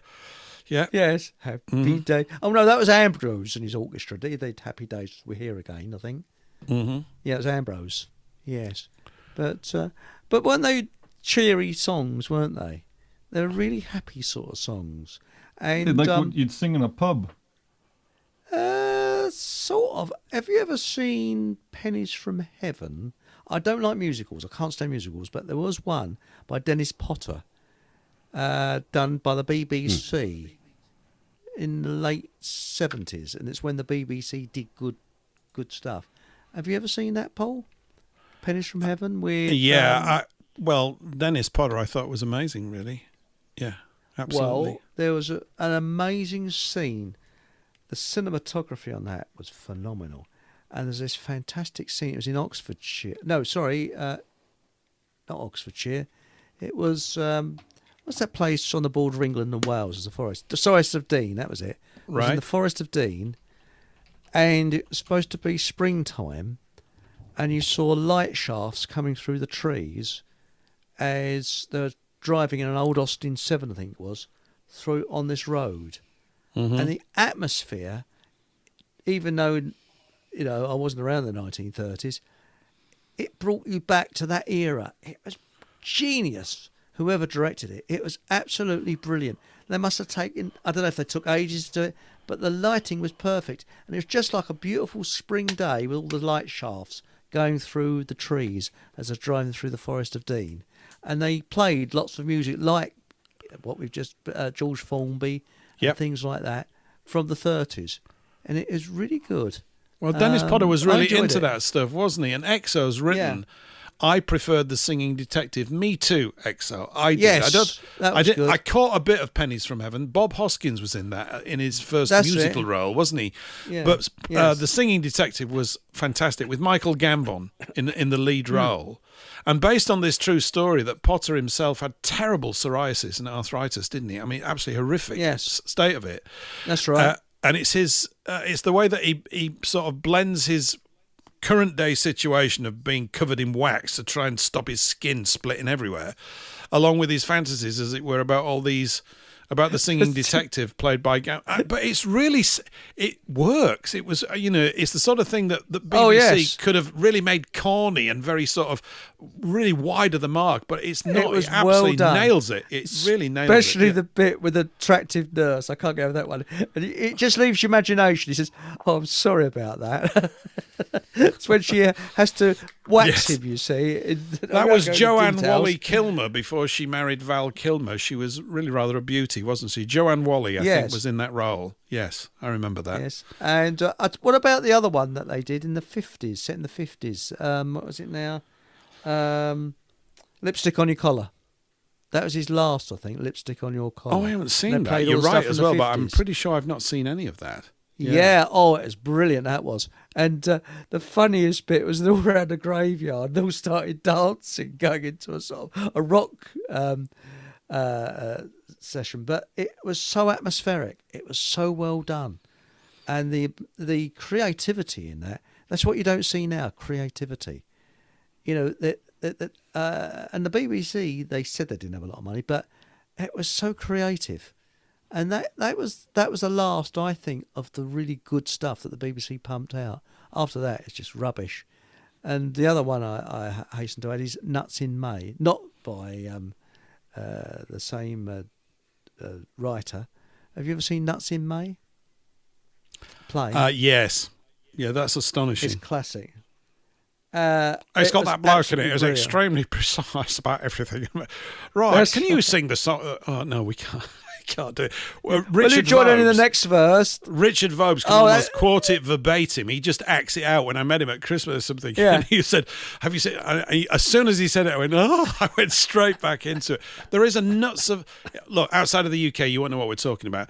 There's a TV. It's just one show. It's called Nuts of May, and it's full of this bloke. He's a nerd, and they're very earnest about things. And his girlfriend, and they're always playing songs. Vegetarians. Oh, vegetarians and very precise. And do you sing, Ray? And let's sing this song. This is a song we wrote. It's toe-curlingly awful. It's just toe-curlingly. And did you know it was unscripted?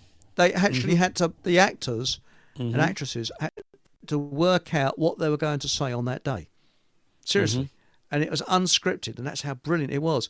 And there's a chap gets out of his tent, mind his own business, and suddenly I think was it Ray walks over and says, "Oh, hello. What sort of exercise routine do you use?" "I use the Canadian Army routine." And apparently he just made it up on the spot. He's not doing all this exercise. And it was, you cringed, didn't you? And there's the scene with the policeman who stops the couple in their car, and he checks his spare tyre. They apparently had 15 or 20 takes on that one because they couldn't do it for laughing. And you notice when you see it, the policeman, the bloke who's acting the policeman, he's grinning as he's talking. He could hardly get through it without laughing. Yeah. But it was pure. Well, genius. maybe we should join really the Nuts of May Society. You know that there is one, and they sort of get Is there? together once a year, and somebody will put it on as a play or something. It's that thing. Well, next came Abigail's Party. That I didn't think that was as good though, Abigail's Party, but I still think Nuts. If you're in America, look on YouTube, Nuts in May, and you see extracts from it, and I don't know if it's particularly English humour, but I don't think it's going to travel well at all. I know. It might not travel. It's unbelievably awkward. It's very English. It's the clips I've seen. Yeah, it's not directly funny. It's simply tragic, and therefore it's comic. It's a tragic comedy of these people that are unaware of the impact that they're having on everybody else. Everybody's they're so boring. They're just all dull, aren't they? They're unbelievably dull. And he speaks in that voice, and he's very relentless and precise. And we all, over here in England, I don't know if you have them in the States, right? But there's a certain character, I bumped into loads of them. These are guys that will just go on and on in a very sort of flat-toned way, and will tell you precisely about what happened. You can't get rid of them at parties. You can't get rid of them at all. They're impossible. No. Yeah, and then me and Dick, we went there in 1973. Was it 1974? Hang on just a minute. I'll just ask you. What was it? That's right. No, you like this. You like this. Anyway, we got there. The sun was shining. Now, what day was that? No, just a minute. And they just plow you under with detail, and you just get completely. You've got to find somewhere to go. People who are just basically permanently dull. Permanently. Yeah, you lose the will to live when you're talking to them. You know, you do. Sort of you do. I'm always reminded of that quote from Planes, Trains and Automobiles by Steve Martin when he's really insulting John Candy, and he says to him, he said, "Oh yeah, and when you're telling an anecdote, why not include a point? It makes it so much more interesting for the listener." And I just always thought it was such a blinding put down. I loved it. Yeah. Your story's amazing. They have none of those qualities. He said they've got nothing. And I still think the funniest thing of that, sorry, I didn't mean to cut in there. No, fine. Where have you got your hand? I've got my hand between two pillows. No, you haven't. Those aren't pillows. Those are pillows. Eric, I'm not surprised somehow that scene would have stayed with you so long. I'm not surprised. Yeah. I was crying with laughter. One of my favourite films. It's an absolutely fantastic film. Love it to bits. Yeah, it's a really good film. That fantastic. You can't build a fire here. I'm going to report you. I'll report you to the office. You can't build a fire here. Oh, that's in May. He's building a fire here. Yeah, it's that kind of stuff. Nuts in May. And it was absolutely brain deadening, horrible. It was. Yeah. Do you remember the last scene was when he's walking over the field with the toilet roll in his hand? And he camps on this field. The farmer says, "We camp on the field, but there's no facilities like toilets and that." And then the camera pans back, and he's walking into the woods with a toilet roll in his hand. Brilliant! It really was. Oh, we've gone really parochial here. Nobody outside of England really knows what we're banging on about, Eric. But we're having a good time, aren't we? That's what counts. Anyway, hopping into the chat, just to break up the levity a little bit. Alice Gorgeous wrote a little while back now. Paul, she writes, "The government have dismissed the no to digital ID petition. What does that mean, Alice? What do you mean they've dismissed it? You mean they said, we're not interested in the fact that 2.5 million people don't want it? Is that what they've said? Maybe there'll be some stories about it. Not that I'm surprised or even upset or anything. I think we've said the petition itself would not actually reach their ears because they actually haven't got any, so no one's expecting that. But I think, like we said, it does show to everybody else what a huge number of people are not going to be complying with this. So I mean, if not that it's any consolation, but I dismissed the government a long time ago. I sacked them years ago. They're sacked, and we should send them. We should all, that would be a good thing. Write to your local MP and just say you're sacked. Get all your neighbours to do it and just say you're fired. Do not turn up to work. Stop operating. You're fired. Right. And, well, look what they do in Ireland. They do not serve members, politicians. Or MPs if they come into a shop. So sorry, no, you can't. And what was it? Was it Romania? They put an MP into an industrial rubbish bin. I think was it one of those Eastern Bloc companies? Yeah, I'm not sure it was Hungary or Romania, one of those countries. And actually got this MP, and obviously, I mean, it didn't hurt him, and they just put him in an industrial rubbish bin. So that's what they thought of him. So. I I don't believe in violence and things like that, but these people are killers. They're killing us. They really are. And they're very dangerous. I mean, let's face it, if Keir Starmer had a brain, he'd be even more dangerous. Well, he does have one. It's just severely restricted from discussing anything intelligent, and it's completely devoid of wisdom or compassion or understanding. Yes. Other than that, it's fine. It's probably good for him putting his shoes on and stuff like that, and trousers the right way around, I assume. Not that I want to know. Alice has responded to my little request there. She writes, they won't discuss it in Parliament. It's a good thing because petitions show that people rely on government permission. Agreed. Yeah, they do. However, they won't discuss it in Parliament's nothing new because they don't discuss anything in Parliament, not that I can see. No. In terms of the calibre of the communication, there's no discussion. Yeah, they'll do it by stealth, though. You'll have no option. You'll be going, say, to the local supermarket. Oh, we can't go in. And you're desperate for something. Or you need fuel for your car. Or you need fuel for your car. And you're almost on empty. So who is Tony Blair in all of this? Well, his son is actually the director of the firm that would make all the digital ID stuff. Call him Miranda. Was that him or someone else? No, he was called Miranda. He's a cross-dresser. He's up for 2 charges. They're still on wherever it is, police station. Back in the 1980s, I think it was. He's a cross-dresser. He used to be known as Miranda at university, and there are 2 counts of him propositioning boys in toilets. I sent you a song request, Paul, in Telegram. Oh, right, yeah. Okay, got it. Okay. If we've got time to squeeze it in, I'll do it. We've got 45 minutes. We could have songs all the way, I suppose. Yes. I just wonder. I just was wondering about that. Well, now weird. you know. So then we got Miranda Jr. Longacre. No, it's Longacre. He was found in a public toilet doing something rather naughty with another man in the early 80s.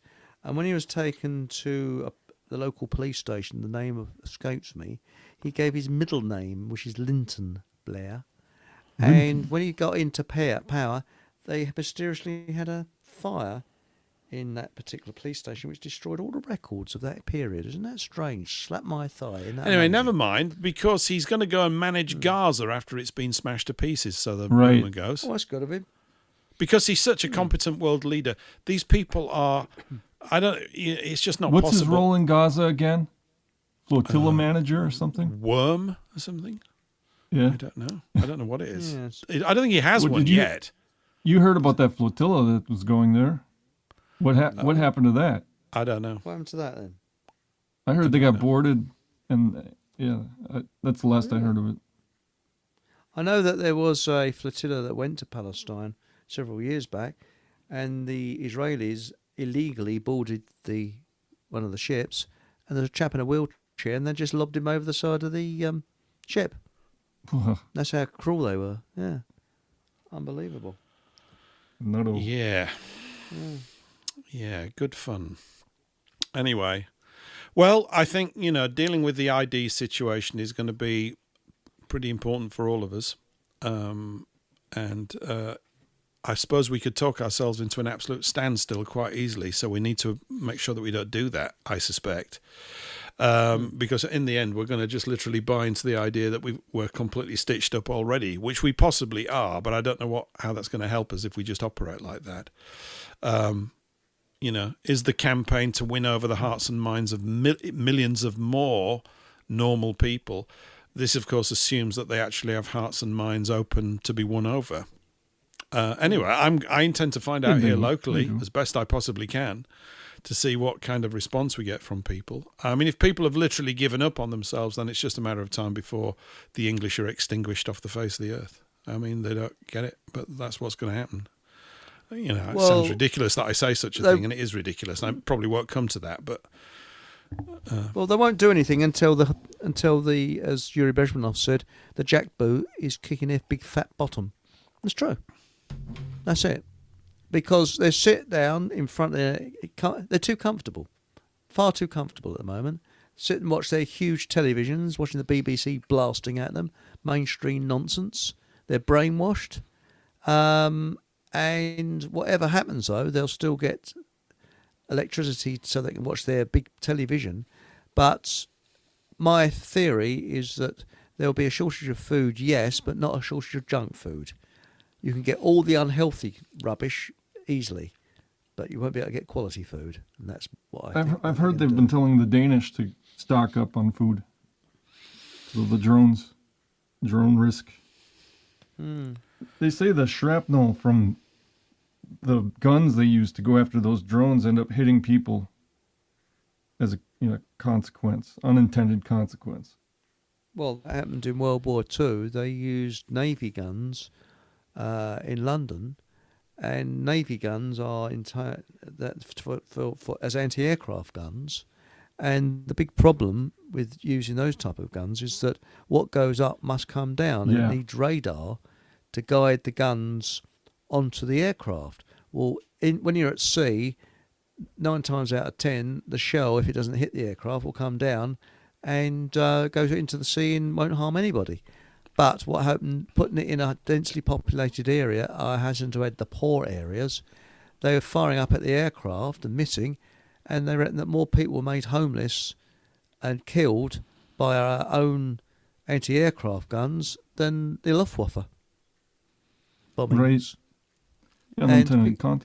They didn't Well, that's right. I intend it. mean, there's 2 types of Or anti-aircraft did gun. they? There's the ACAC, which a shell goes up and it explodes at a certain height, sending shrapnel in all directions. And the idea is the shrapnel gets into the aircraft, like its propellers or parts of the fuselage, and that brings it down. Shrapnel gets into the aircraft, like its propellers or What's it parts of the called again? An fuselage, ACAC? and that brings it down. ACAC. Gets into the Hang on, I can hear myself come. propellers.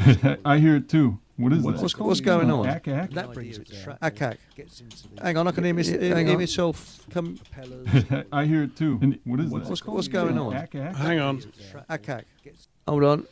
There we go. It's gone. I'm suffering from repeating myself. No, a tab My that God. I have here on mute just decided to automatically unmute itself. It's a good job my brain's working. Well, that sort of. ACAC reminded me of that Mars attacks clip. Yeah. ACAC. Well, ACAC is short for anti-aircraft. Right. And ACAC, what they did is, as I said, they would look up and they say, right, these planes are flying at 10,000 feet, and they'd set the fuse on the shell before they fired it at 10,000 feet. So, and the Germans were particularly good at it, and the shell would go flying up into the air. And when it got to 10,000 feet, it would explode and send shrapnel in all over the place. And then you had the naval guns. Now, Germany used naval guns against aircraft, but at the coast, so that the shells, they were firing outwards, sort of upwards, so that if the shells missed the aircraft, they would come down harmlessly in the sea and wouldn't kill anybody. But we had them in London. There's still one on the Isle of Dogs in London, one of these guns that you can see to this day, apparently. I haven't seen it. And that was under Churchill's orders. So it was ridiculous because firing shells up where the radar wasn't that good in those days, and you would miss, I don't know what the ratio of hitting Good the aircraft percentage. was. But that's right, a good percentage would come down and hit people, houses, and all kinds of stuff. But even the shrapnel coming down from the ACAC killed or harmed a lot of people because apparently that's one of many reasons why people got onto shelters, because when there was a bombing raid, the ACAC would be going up and everywhere would be showered with bits of metal and all kinds of stuff, because what goes up must come down. So that was it. So it's quite dangerous in those days. Yeah. Yeah. Well, it's dangerous now too. I mean, it's terrible. Well, have you heard of the Bethnal Green disaster? I've said this before on the show. Very quickly, what happened is they set up one of these new naval guns near the tube station, or subway, as we call it in America. Yep. And a load of people were running down because an air raid sirens were going. And suddenly the naval guns opened up, and they thought that the tube station had got a direct hit. So the crowd turned round and moved back up, and in doing so trampled women, children, the elderly to death. and there's a huge death toll. And there's a plaque there to this day. And see that happening. That's it terrible. was horrendous. And they reckon that even hard chaps that had dug people out were in tears when they were clearing it up. It was such a horrendous sight. They'd never seen anything like it, you know. And it was the Bethnal Green disaster. So there we go. And believe it or not, Al Bowley was actually killed in a bombing raid, an air raid in 1943, if my memory is right. And he's buried in a mass grave.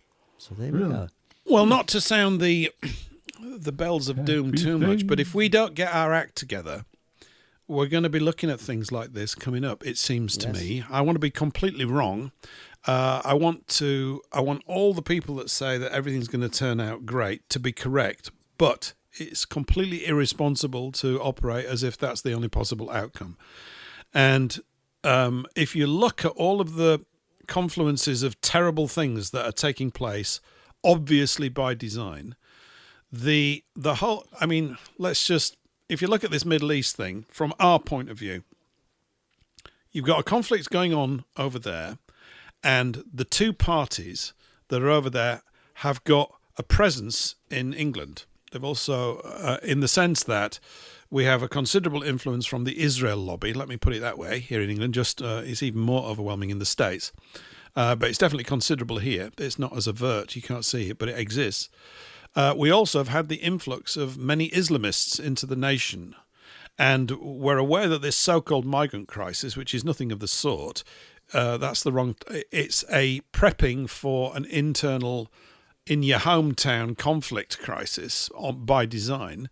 So then you have a war take place between these two parties, and you've got huge numbers of their compatriots now living down the street from you, who are attaining power in mayoral offices and all sorts of other things. Somebody sent through this stat the other day, which I've been aware of for years, actually. I worked with a guy years ago who warned me, a Turkish guy, not a Muslim, and he said you need to understand the history, that once they get to a certain level within a nation, they will actively work to overthrow it and take it over. The thing that, I mean, this is too late. I'm talking about, bolting the stable door after, closing the stable door after the horse has bolted. Why are they even allowed the vote? I just, why? Why are they allowed to even stand in local elections? Why? They're not English. And of course, we had Starmer come out with this. It's the same here. We had, so it's by design. So obviously the political class is literally our enemy because it is working on behalf of, and I'm only stating the bloody obvious to all of us here, right? It's working on behalf of a global agenda which does not include the welfare of nations. They don't care. These are incidental. They've got to be gone. Well, nations have got to go in their plan because they've got to control the whole thing. So you've had this, and Nathan was talking about this as well on your show on Monday, quite brilliantly, I thought, when he was talking about the merging of all these political systems, so that the German political system and the British one and the French one are all beginning to overlap in terms of the way that they operate by design, so that there's one sort of blueprint for control across the whole lot. So we've got a situation where every single government on earth, including the US one, is literally an enemy of its own people, whilst pretending to serve them, whilst lying and blagging through a press controlled by the internationalists. And we now have this situation. Yeah. We now have this situation here where for the first time for thousands of years, the country has been invaded under the guise of us looking after other people.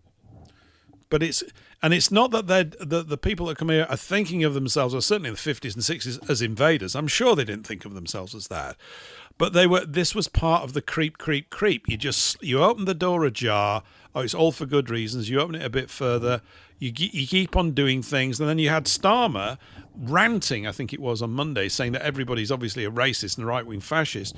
He was saying something along the lines of, anybody that says that these people have come here are not English is basically an enemy of the whole thing. No, mate. It's literally an unavoidable truth. Yeah, taking back patriotism. Yeah. It's an unavoidable truth, and he's insulting us all. I don't know if there's actually any leverage in this at all. He's insulting the Muslims by saying they're English. You see, I don't get this with people as well. Wherever you go, if I went to China, I wouldn't start saying I'm a Chinaman. Why would I do that? Yeah. Why would you do that? What's the point of doing that? It's obviously marks you out as a lunatic. I would say you need to be deported. We're trying to import intelligent Englishmen, not Englishmen who are so deranged they think they've just become Chinamen because they've been living in Peking for 10 years. Are you mad? You obviously are mad, sir. You're going to have to go. And then even now, the last bulwark against this was Japan. It's Japan as well. They've just breached Japan, you know, with all this kind of stuff. And they've sold them the lie that you've got this. What's the one they've been peddling? You've got this aging population. You can't look after them. Yes, you can. But we don't hear that story. We can do anything that we can have it exactly the way that we want it. It's just that the way that we want it is not the way that they want it at all. They want us gone.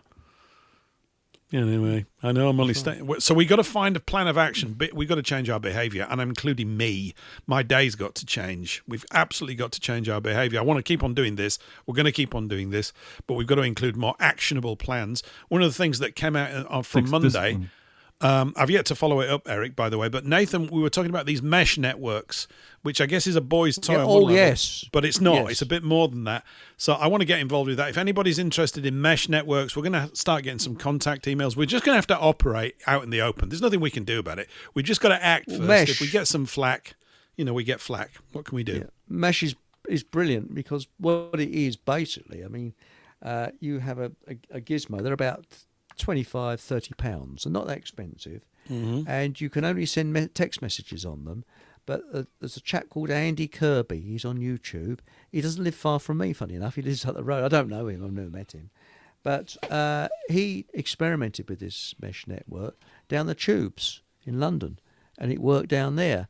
But as far as I know, it works on a radio frequency. So if they shut all the internet down, you can still communicate.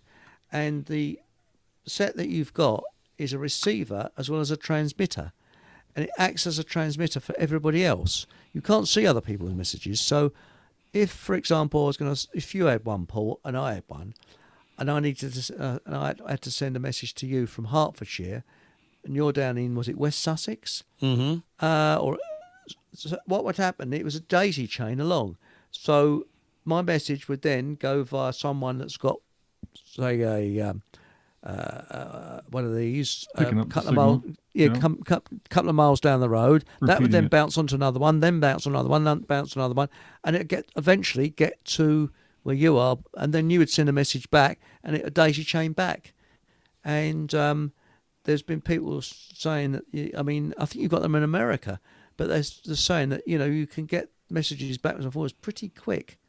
I think we just need to set it up and see how good it is. One of the problems we're going to face, we've all got completely comfortable with the speed and the sophistication of the internet as it stands today. You look at Telegram and these things, you can send videos, voice messages instantly, really high quality on everything now. It's seamless, it's fast, it's instant, and we all love it. I mean, the fact is that all of these things are part of this this is part of the digital ID. That's it. So, they're going to micromanage every single... And this is that electronic prison planet that was talked about back in the 90s, and probably before then anyway. They've managed to evolve the technology. Yeah. But if it worked functionally, we'd have to do it. But in the end, or not in the end, a key part that Nathan was talking about, which I liked, is you've got to think about literally a physical human being nearby that you could rely upon when push comes to shove. And you might say, well, what's the point? We're going to go, well, if we're going to go, at least I want to go with some harsh language on my lips or something, and maybe before they blow my head off. I don't know. I mean, and those thoughts go through my head whilst I've still got one attached to my shoulders for thoughts to go through. We've studied history, right? We know what happens with these people when they get unhinged. What we're doing here is we're opposing their ideology, and they go berserk.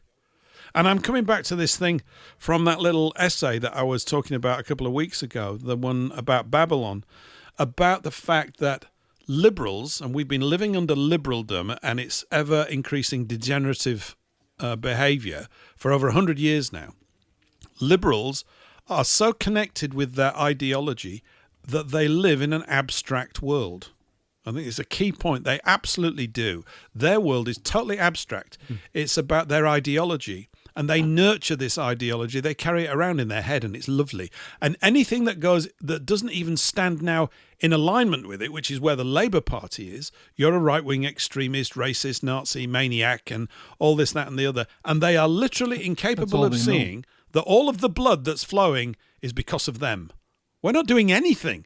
We're just saying we want a decent life, which is based on family. Oh, actually, ultimately, it's based on a faith in God. And that's the bit right at the base of it all that they don't like. This is absolutely key, because we have been running on the fumes of that faith, which has disappeared out of this island. Whatever you may think about it, I'm not talking about necessarily organised religions that can occur anywhere, right? But we were running on the fumes of it. This is why when we talk about the 60s, this is almost like a tipping point when the disintegration speed began to pick up, because that was really about disassembling the family or beginning the process of doing that. So all of these ties that have bound us together, they've literally whittled them away. And we've had a fun party doing it. I enjoyed the 70s and being a teenager. I didn't know. I couldn't have told you diddly squat about what was going on. I just thought, I've got a skateboard, the music's pretty good, I ain't got any money, but I've got my mates and we're having a great time playing football and drinking beer every now and again, and those girls are quite pretty over there, and I wonder if I dare talk to one. That kind of stuff, which is just normal, I guess, for most people. But now this is where it's got us to. So how we reharness with these forces is going to be our great challenge, and I suspect the vast majority of people will not be able to do it. It might even include me. It's a big, they used to put big test. More emphasis on ritual back then, and that helped you to recall that your part in the society. Well, I guess they did, but you could even say, Patrick, that's part of the problem, because it was an unconscious thing, and whenever a thing is not being examined properly, But I take, I wasn't alive at the time. I just tend to look back at certain aspects of the past in terms of national life here, and I look at them well. I go, that's healthy, that's good. I like this. I like this a lot. Like Hobson's Choice, which is one of my favourite films ever, which is actually set in the early 1900s up in Salford, has got for me the greatest love story in any film. It's not a traditional romantic love story. It's where this woman just basically goes, I'm having you as my husband, and that's that. But I don't love you. She said, oh, we don't worry. You don't need to worry about that. I've got plenty of love for the both of us. We'll sort it out. I just love it. I find it funny. It's us. It's the way that we are. All of this is being crushed. And I think this is what Nathan was addressing so well as well on Monday, Eric, on your show, was that our way of life, every aspect of the way that we live, will not exist. And this is, and I am concerned about this, and I don't want to put myself into sort of state of shock about it. But if we look at the history of the behaviour of this liberal mentality, this godless mentality, look at what it's capable of destroying, practically anything. It literally, because we are taking away their self-assigned sainthood. But we're the people that are going to save the whole planet. And we're going, we don't want you to. You want to save the whole planet? Shoot yourself now, because you're the problem. Aww. And of course that just doesn't compute, and then they kill you for it. What a pity. And on that cheery note. Yeah, quite cheery. Yeah, well, what do we do? What do we do? What do you think, Paul? I don't know. I need to turn your volume up, though. You've just gone a bit quiet just then. You got really... No, that's me. That's really me. Little bitty. I had it down. Oh, right. You ran away from the microphone. Might blow out your speakers. You ran away from the microphone because you were thinking extremely naughty thoughts and you didn't want to. No, I just turned the volume down. Like this. Well, I think the big planned stuff is out of the window for us at the moment, but it might come. I'm not completely despondent about it. I do think, personally, this is just for me personally, all I know is that when I speak to people that I bump into all the time and have a good conversation, it gives me a real bolt of energy. I feel good. I think there's something worthwhile here. What's that thing that Sam Gamgee said to Frodo? That there's some good in this world and it's worth fighting for. And it really is. And that's really where we're at. And we need just simple things. We can't have too much complexity because we haven't got enough time to teach all the fine tuning of all the things. I mean, it's very useful, I think, that people like us exist. We're not alone in this, who've got a pretty detailed overview of the historical run up to this. I think we need those people. I think some of us those people are here in this conversation. Maybe we're all like that, and many of the listeners as well. The idea is that everybody's got to, however vocal you've been, and I include myself, we've got to up it. It just needs more. I don't know quite where it's going to go from, but we might make a mess, but we've got to keep on keeping on. So I just think this local thing is the only thing that we could do, so we should do it.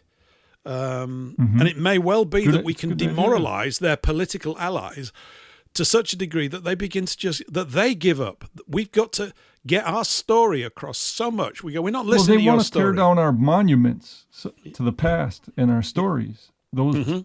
That's why we should cling on to those and build on them. Mm-hmm. We've got a lot to do. It's every single area of your life is being attacked. Every single thing is being absolutely smashed up. But we've got this at least. At least we can connect with some human energy through the voice, doing things like this. And there are others doing it. But I don't think personally being a smart ass about politics is not going to do it. Politics is absolutely not the answer. It's absolutely not the answer. I do think maybe as well, Eric. I don't know what you think about Rupert Lowe. When he announced Restore, is that what it's called? I think it is. I think it's tactically the best thing anybody's done, because it's very much in line what we're talking about with the political party that doesn't exist. You don't want a political party. It's close to being a consumer pressure group. It's close to being an echo of the principles of Mary Whitehouse, even though he's not focused on the same area. And it's supposed to be cross-party, and there are politicians coming from different parties and stepping into it and going, we agree with this point of view. And when I heard a couple of people talking in support of him today, and it's very encouraging. It's very encouraging to me, because they're not asking for votes. This is good. We don't want any of that stuff. The idea is to get a huge body of people behind our way of life and then work together to effectively repel this encroachment upon it. And we're going to have to restore it. And this means really restoring it right down to the root, which means that we have to place the laws of God right at the very heart of it. No one's talking about that just yet, because people are still awkward about it. I'm just using awkward, but they're awkward about it. And they think as soon as you talk, we have to pray for our leaders to follow God's will. Yeah. Well, but not these lot. These pray that it happens, though. Pray that leaders arise that want to do that. Case, but yeah. Right. It's not the ones that we've currently got. We can't transform them. I mean, none of us have got enough human energy to do it. Why would you even bother? Well, then an imprecatory prayer. Hey, get rid of God's enemies. Yep. Yes. Absolutely. Yeah. And I'm reminded of there was during the Peasants' Revolt over here, the mendicant priest was a guy called John Ball. And he worked with Wat Tyler and Joanna Farrar, and it's the most epic story. We can't do it in the form that they did it back then. But Ball had been kicked out of every single church he'd ever stood up in. The priesthood kicked him out because he used to talk directly with the people. And he would stand on hills around Essex and Kent and all round London and just start talking, and crowds would gather, and they loved him. He was the people's priest, as it were, or pastor, or whatever. I don't care what you tightly give him. He was a bloke whose convictions were absolutely spot on. So wait, he'd get up in the middle of mass and start just talking to people? Yeah, I think he did. Well, he was a proper guy to start off with, enrolled in some order, and they just kept kicking him out. So he said, I don't care. Now that's what this is all. That to me, that's what this is all about. It's that stuff. It's just human beings standing up and telling the story. Yeah, and it's great. And there's a great line from him as well, where he said, "We are made in the likeness of God, and they treat us like beasts." That has never changed. We are made in the likeness of God, and they treat us like beasts. And that's exactly what they're doing. It's very sophisticated, the way that they manhandle us as cattle. But that's basically what's still going on, you know? Yeah, well, we are made in the likeness and image of God. And everybody is. Yeah. Now, that's where we, we'll get into the whole discussion. Did you hear that Jane Goodall just died at 91? Who was she? Was she the one that talked to the monkeys? Lady. Yeah. Was she the gorilla bait woman? Right. Yeah. So it's just interesting, because that was the whole debate in her time, which was like the 60s and 70s. She was prominent. And that's when the whole evolution debate was taking place, where it's like we all evolved from monkeys? No, we're made in the likeness of an image of God, if you go by Scripture. So how do you reconcile that? And that was their way. The people that control the media, their focus was on people like her. It's like, well, what was she trying to say by studying these apes? Was she saying that we're like the apes, or these are our where we come from, where we're birthed from? It's like, well, no, not. I mean, if you look at it, she was kind of being used by those same type of people that wanted to push an agenda to be able to control the minds of a lot of people. And what better way than to say, well, you're not a child of God. You're not made in His likeness and image. You're just you come from a monkey, which then came from something else that wasn't a monkey. It's like, well, okay, it can go on in an infinite regress into the past, I suppose, and that's not what's occurring. We're given a short time here on this earth, and men, haven't been here as long as you think. If you go by the Scriptures, you can go back in the book of Matthew from the time of Jesus back to Adam and Eve. So where do we come from? We come from God. We're made creatures. Even if we knew, we'd still be faced, would we not, with the challenges that we've got right now. I mean, and even if you got back as far as anybody on here knew, those archives of information that go back, that the Vatican's got, all these rooms. I was watching something the other day. Nothing would really surprise me that there are vaults of information lurking around on this planet that know, and there are people that know everything, and they've decided that we're not supposed to know it for whatever reason, and maybe there's a good reason in that, and maybe there's not. Yeah, generally, we would rightly suspect that it's for a bad reason. But nevertheless, we've still got to get our own house in order right now and deal with and do the best with the resources that we've currently got available. So that we're responsible enough when we learn those things to put them to use. Yep, absolutely. The Vatican Bank, that's an interesting story. You were talking about the Rothschilds and when they took over, when they had to defend the Papal States up until the end. They were getting troops from Austria, and it was being financed through the Austrian branch of the Rothschilds rather than the French, because the French were the ones taking over the Papal States, and an ally with the people that ended up ruling, like Garibaldi and what is it, Mazzini, yes, Mazzini, yeah, those guys. And, so a biscuit actually took over, did he? Garibaldi biscuits. Yeah, he did. Yeah, chocolate. Is that a biscuit version? Flavor? Chocolate coated Garibaldi. You know what? Okay. Joss was on with Rhea this week, and he was. I was going to bring this up in my. Good to hear her back. I'm glad she made it through that. Yeah, me too. I think it's great. I mean, that was a serious thing that's gone on with her there, and she's good. It could have gone very badly wrong, that. He was talking about Soros, for example, and a clutch of others, and about how they just seem to live forever and all this kind of stuff, which they do. They seem to go on forever. You remember Kissinger, how old was he, 104 or something before he exploded? Yeah, the joke is how many hearts he went through. Rockefeller went through 6 at least, didn't he? David Rockefeller had at least 6.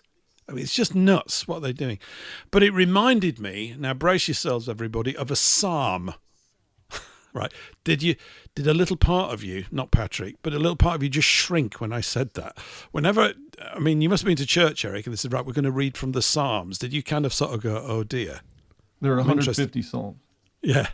But Eric, when you were at church and they said, we're going to read the Psalms, did you go, oh? Well, strangely enough, I never went into a church because my parents weren't particularly religious. So any time I went into a church was for christenings, weddings and funerals, and that's all for the same person. So really, as I said, I've never even read the Bible. So I'm very ignorant. I want to read a little psalm here. It's not that long.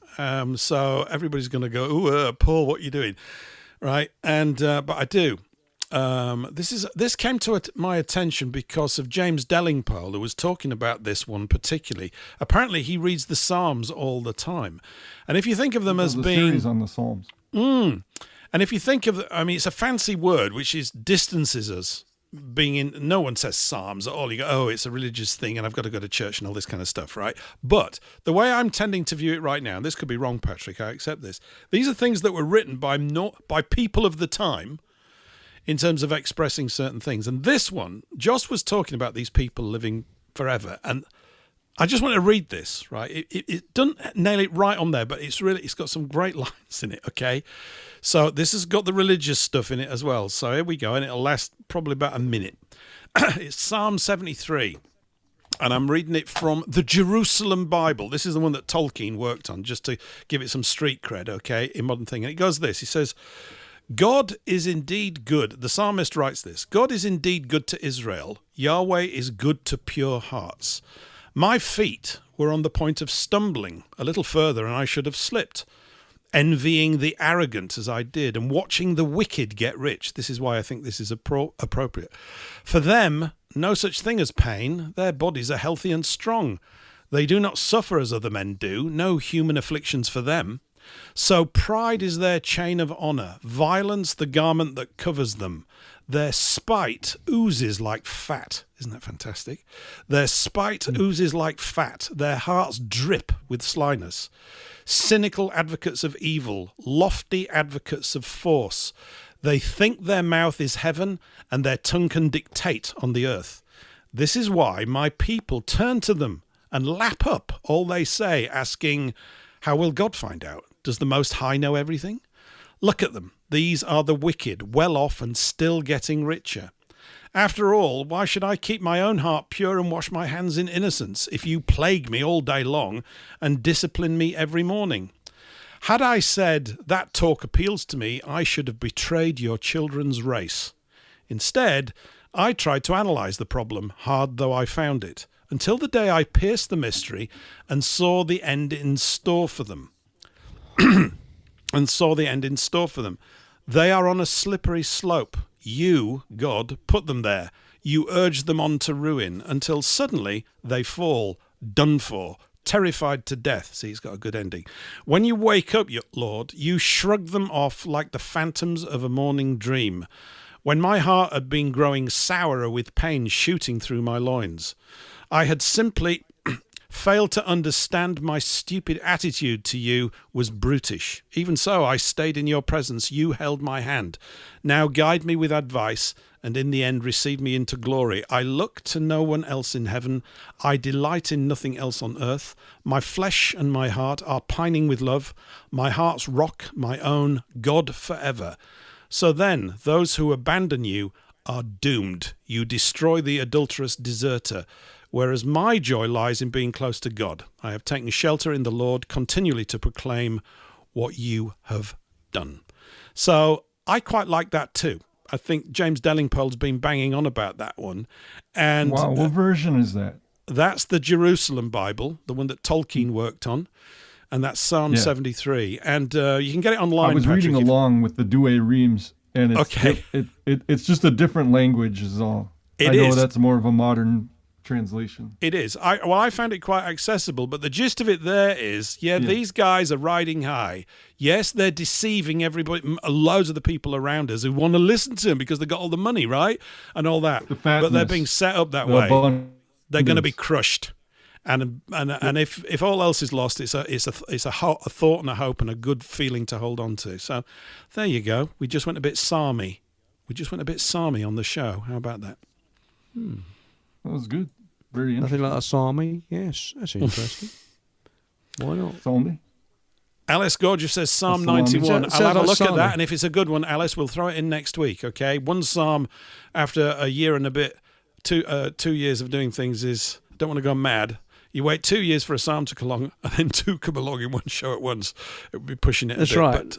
But you know what I mean? So it's good. And I think if it's read in a robust way, you can see it's practical as this. It's not some distant thing.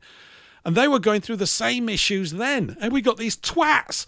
They've got all the money. They're lying. right? They try to kick shit out of Christ because he said all the debts have got to be cancelled. It's really, to me, I get so giddy when I see it as basic stuff. Like, hey, you buggers, you've got all the money. Everybody's living like pigs and you hate their guts for it. This is out of order. This is against the law. It is. Anyway, I don't think we can expect the incumbents to change over to this view. I couldn't care less whether they do or not. I think they've made their bed. They're going to sleep in it. And temporarily they may have a few wins. But, you've got to hold on to something bigger than that. Because none of us really know what the bloody hell we even are. But we can do our best. I think that's a good thing. Well, I think the only way we can get some idea of the future is to look back in the past, like, for example, Sarajevo, Northern Ireland, those sort of places. But the thing is, those wars didn't have the internet. Although I think Sarajevo, the internet was in its infancy at that stage. But when you look at Northern Ireland, Sarajevo, and Ukraine now, that's another thing, we can get some idea what might happen in this country. And my view is there's probably going to be sort of like flare-ups here, there, and everywhere. So, but I could be wrong. I don't know. I mean, there's nothing organised. It'll probably just be like that. That's what one of the experts, or so-called experts, said. There'd just be sort of, something happening there, something happening here, something happening over there. Your lights might go out because of some reason, and then that type of thing. Or you might not be able to get stuff in the shops because they can't get stuff through. We just don't know. We're entering into the best down the don't know. But my advice is to be a prepper. Prep. Make sure that you've got as much food in stock as possible. You've got to work with your pals. Yeah. It's your neighbours. You've got to get your neighbours on side, because the ones that you don't will end up inadvertently working for the other side. I always remember that thing that John said to me, the assassin guy that I know years ago. He said, the number one enemy you've got is your neighbour. Because that's the guy that puts the uniform on and caves your head in at the riot next week because he's under orders to do it. That's the problem. It's to break that. Made in Cornwall from Cornwall says, we must take the small, difficult path, not the easy, wide path. Completely agree. I don't think we've got any choice, actually. I think this is it. If you're listening to this show, you're on the small, challenging, tough path. It's the only one worth walking. The other one's a joke, right? It really is. It's a joke. You'll feel uneasy about it. You'll lose yourself in there. All this stuff about earthly wealth and all this other stuff, it's a joke. It really is. We don't even want it. It's just that, they're obsessed with it and are using all their power to smash us up, unfortunately. It's your lack of needs that are important, not your abundance of wealth. Mm-hmm. I agree. It's a bit like that thing saying that the peasants are in a strong position. There's a lot to be said for poverty. You can't be coerced in the same way. You can be starved to death, of course. Although I did see a video today of an American guy that's been drinking water and nothing but water for 20 years. Seriously. I saw that. I don't believe it, actually. Yeah, I don't think. He hasn't had a full meal in 20 years, is what he says. Yeah. I don't believe it. I mean, you see the size of him. I mean, he's a bit obese, isn't he? He's put 40 pounds on. Very fat. What do you mean by a snack? Yeah. Well, he was talking about belief systems. You remember there's that Russian woman, I think it's a Russian woman, who didn't eat her entire life. They actually studied her. She didn't eat at all. Really? And there was, there's a record of that. I've got it written somewhere. Basically, what they were trying to figure out is that she'd found some way, possibly through the pineal, or her physiology, her biology, her attitude was such that she literally drew her energy into her body from the ether, which is all around us. I know science says it isn't. Well, I don't agree with science on that one. Okay, it exists. Oh, look, there we go. We've gone right up to the line, and none of us even noticed. Absolutely. Let me just turn this down a bit as I... sounds nice, that, doesn't it? Thanks, everyone. This week is... Oh, ta-ta! It's been a lovely, fluid show. We've talked about all sorts of saucy things and profound things and stuff like that. We probably have a bit of structure next week. We might even have a proper formal topic. I might have Blackbird 9 on next week if he can make it, but we'll have someone rocking up next week. It's good to do a show, really, without a sort of key guest every now and again, and that was one of these shows this week. So keep good, everyone. Have a fantastic week. We'll see you again next Thursday, and we are still working away on this Saturday gig. It's still a few weeks off in my mind anyway, but we're getting there. We're putting feelers out to other people, and the response has been pretty good. So that's it. We'll see you all again in a week's time. Keep well. God bless. I mean that. Bye for now.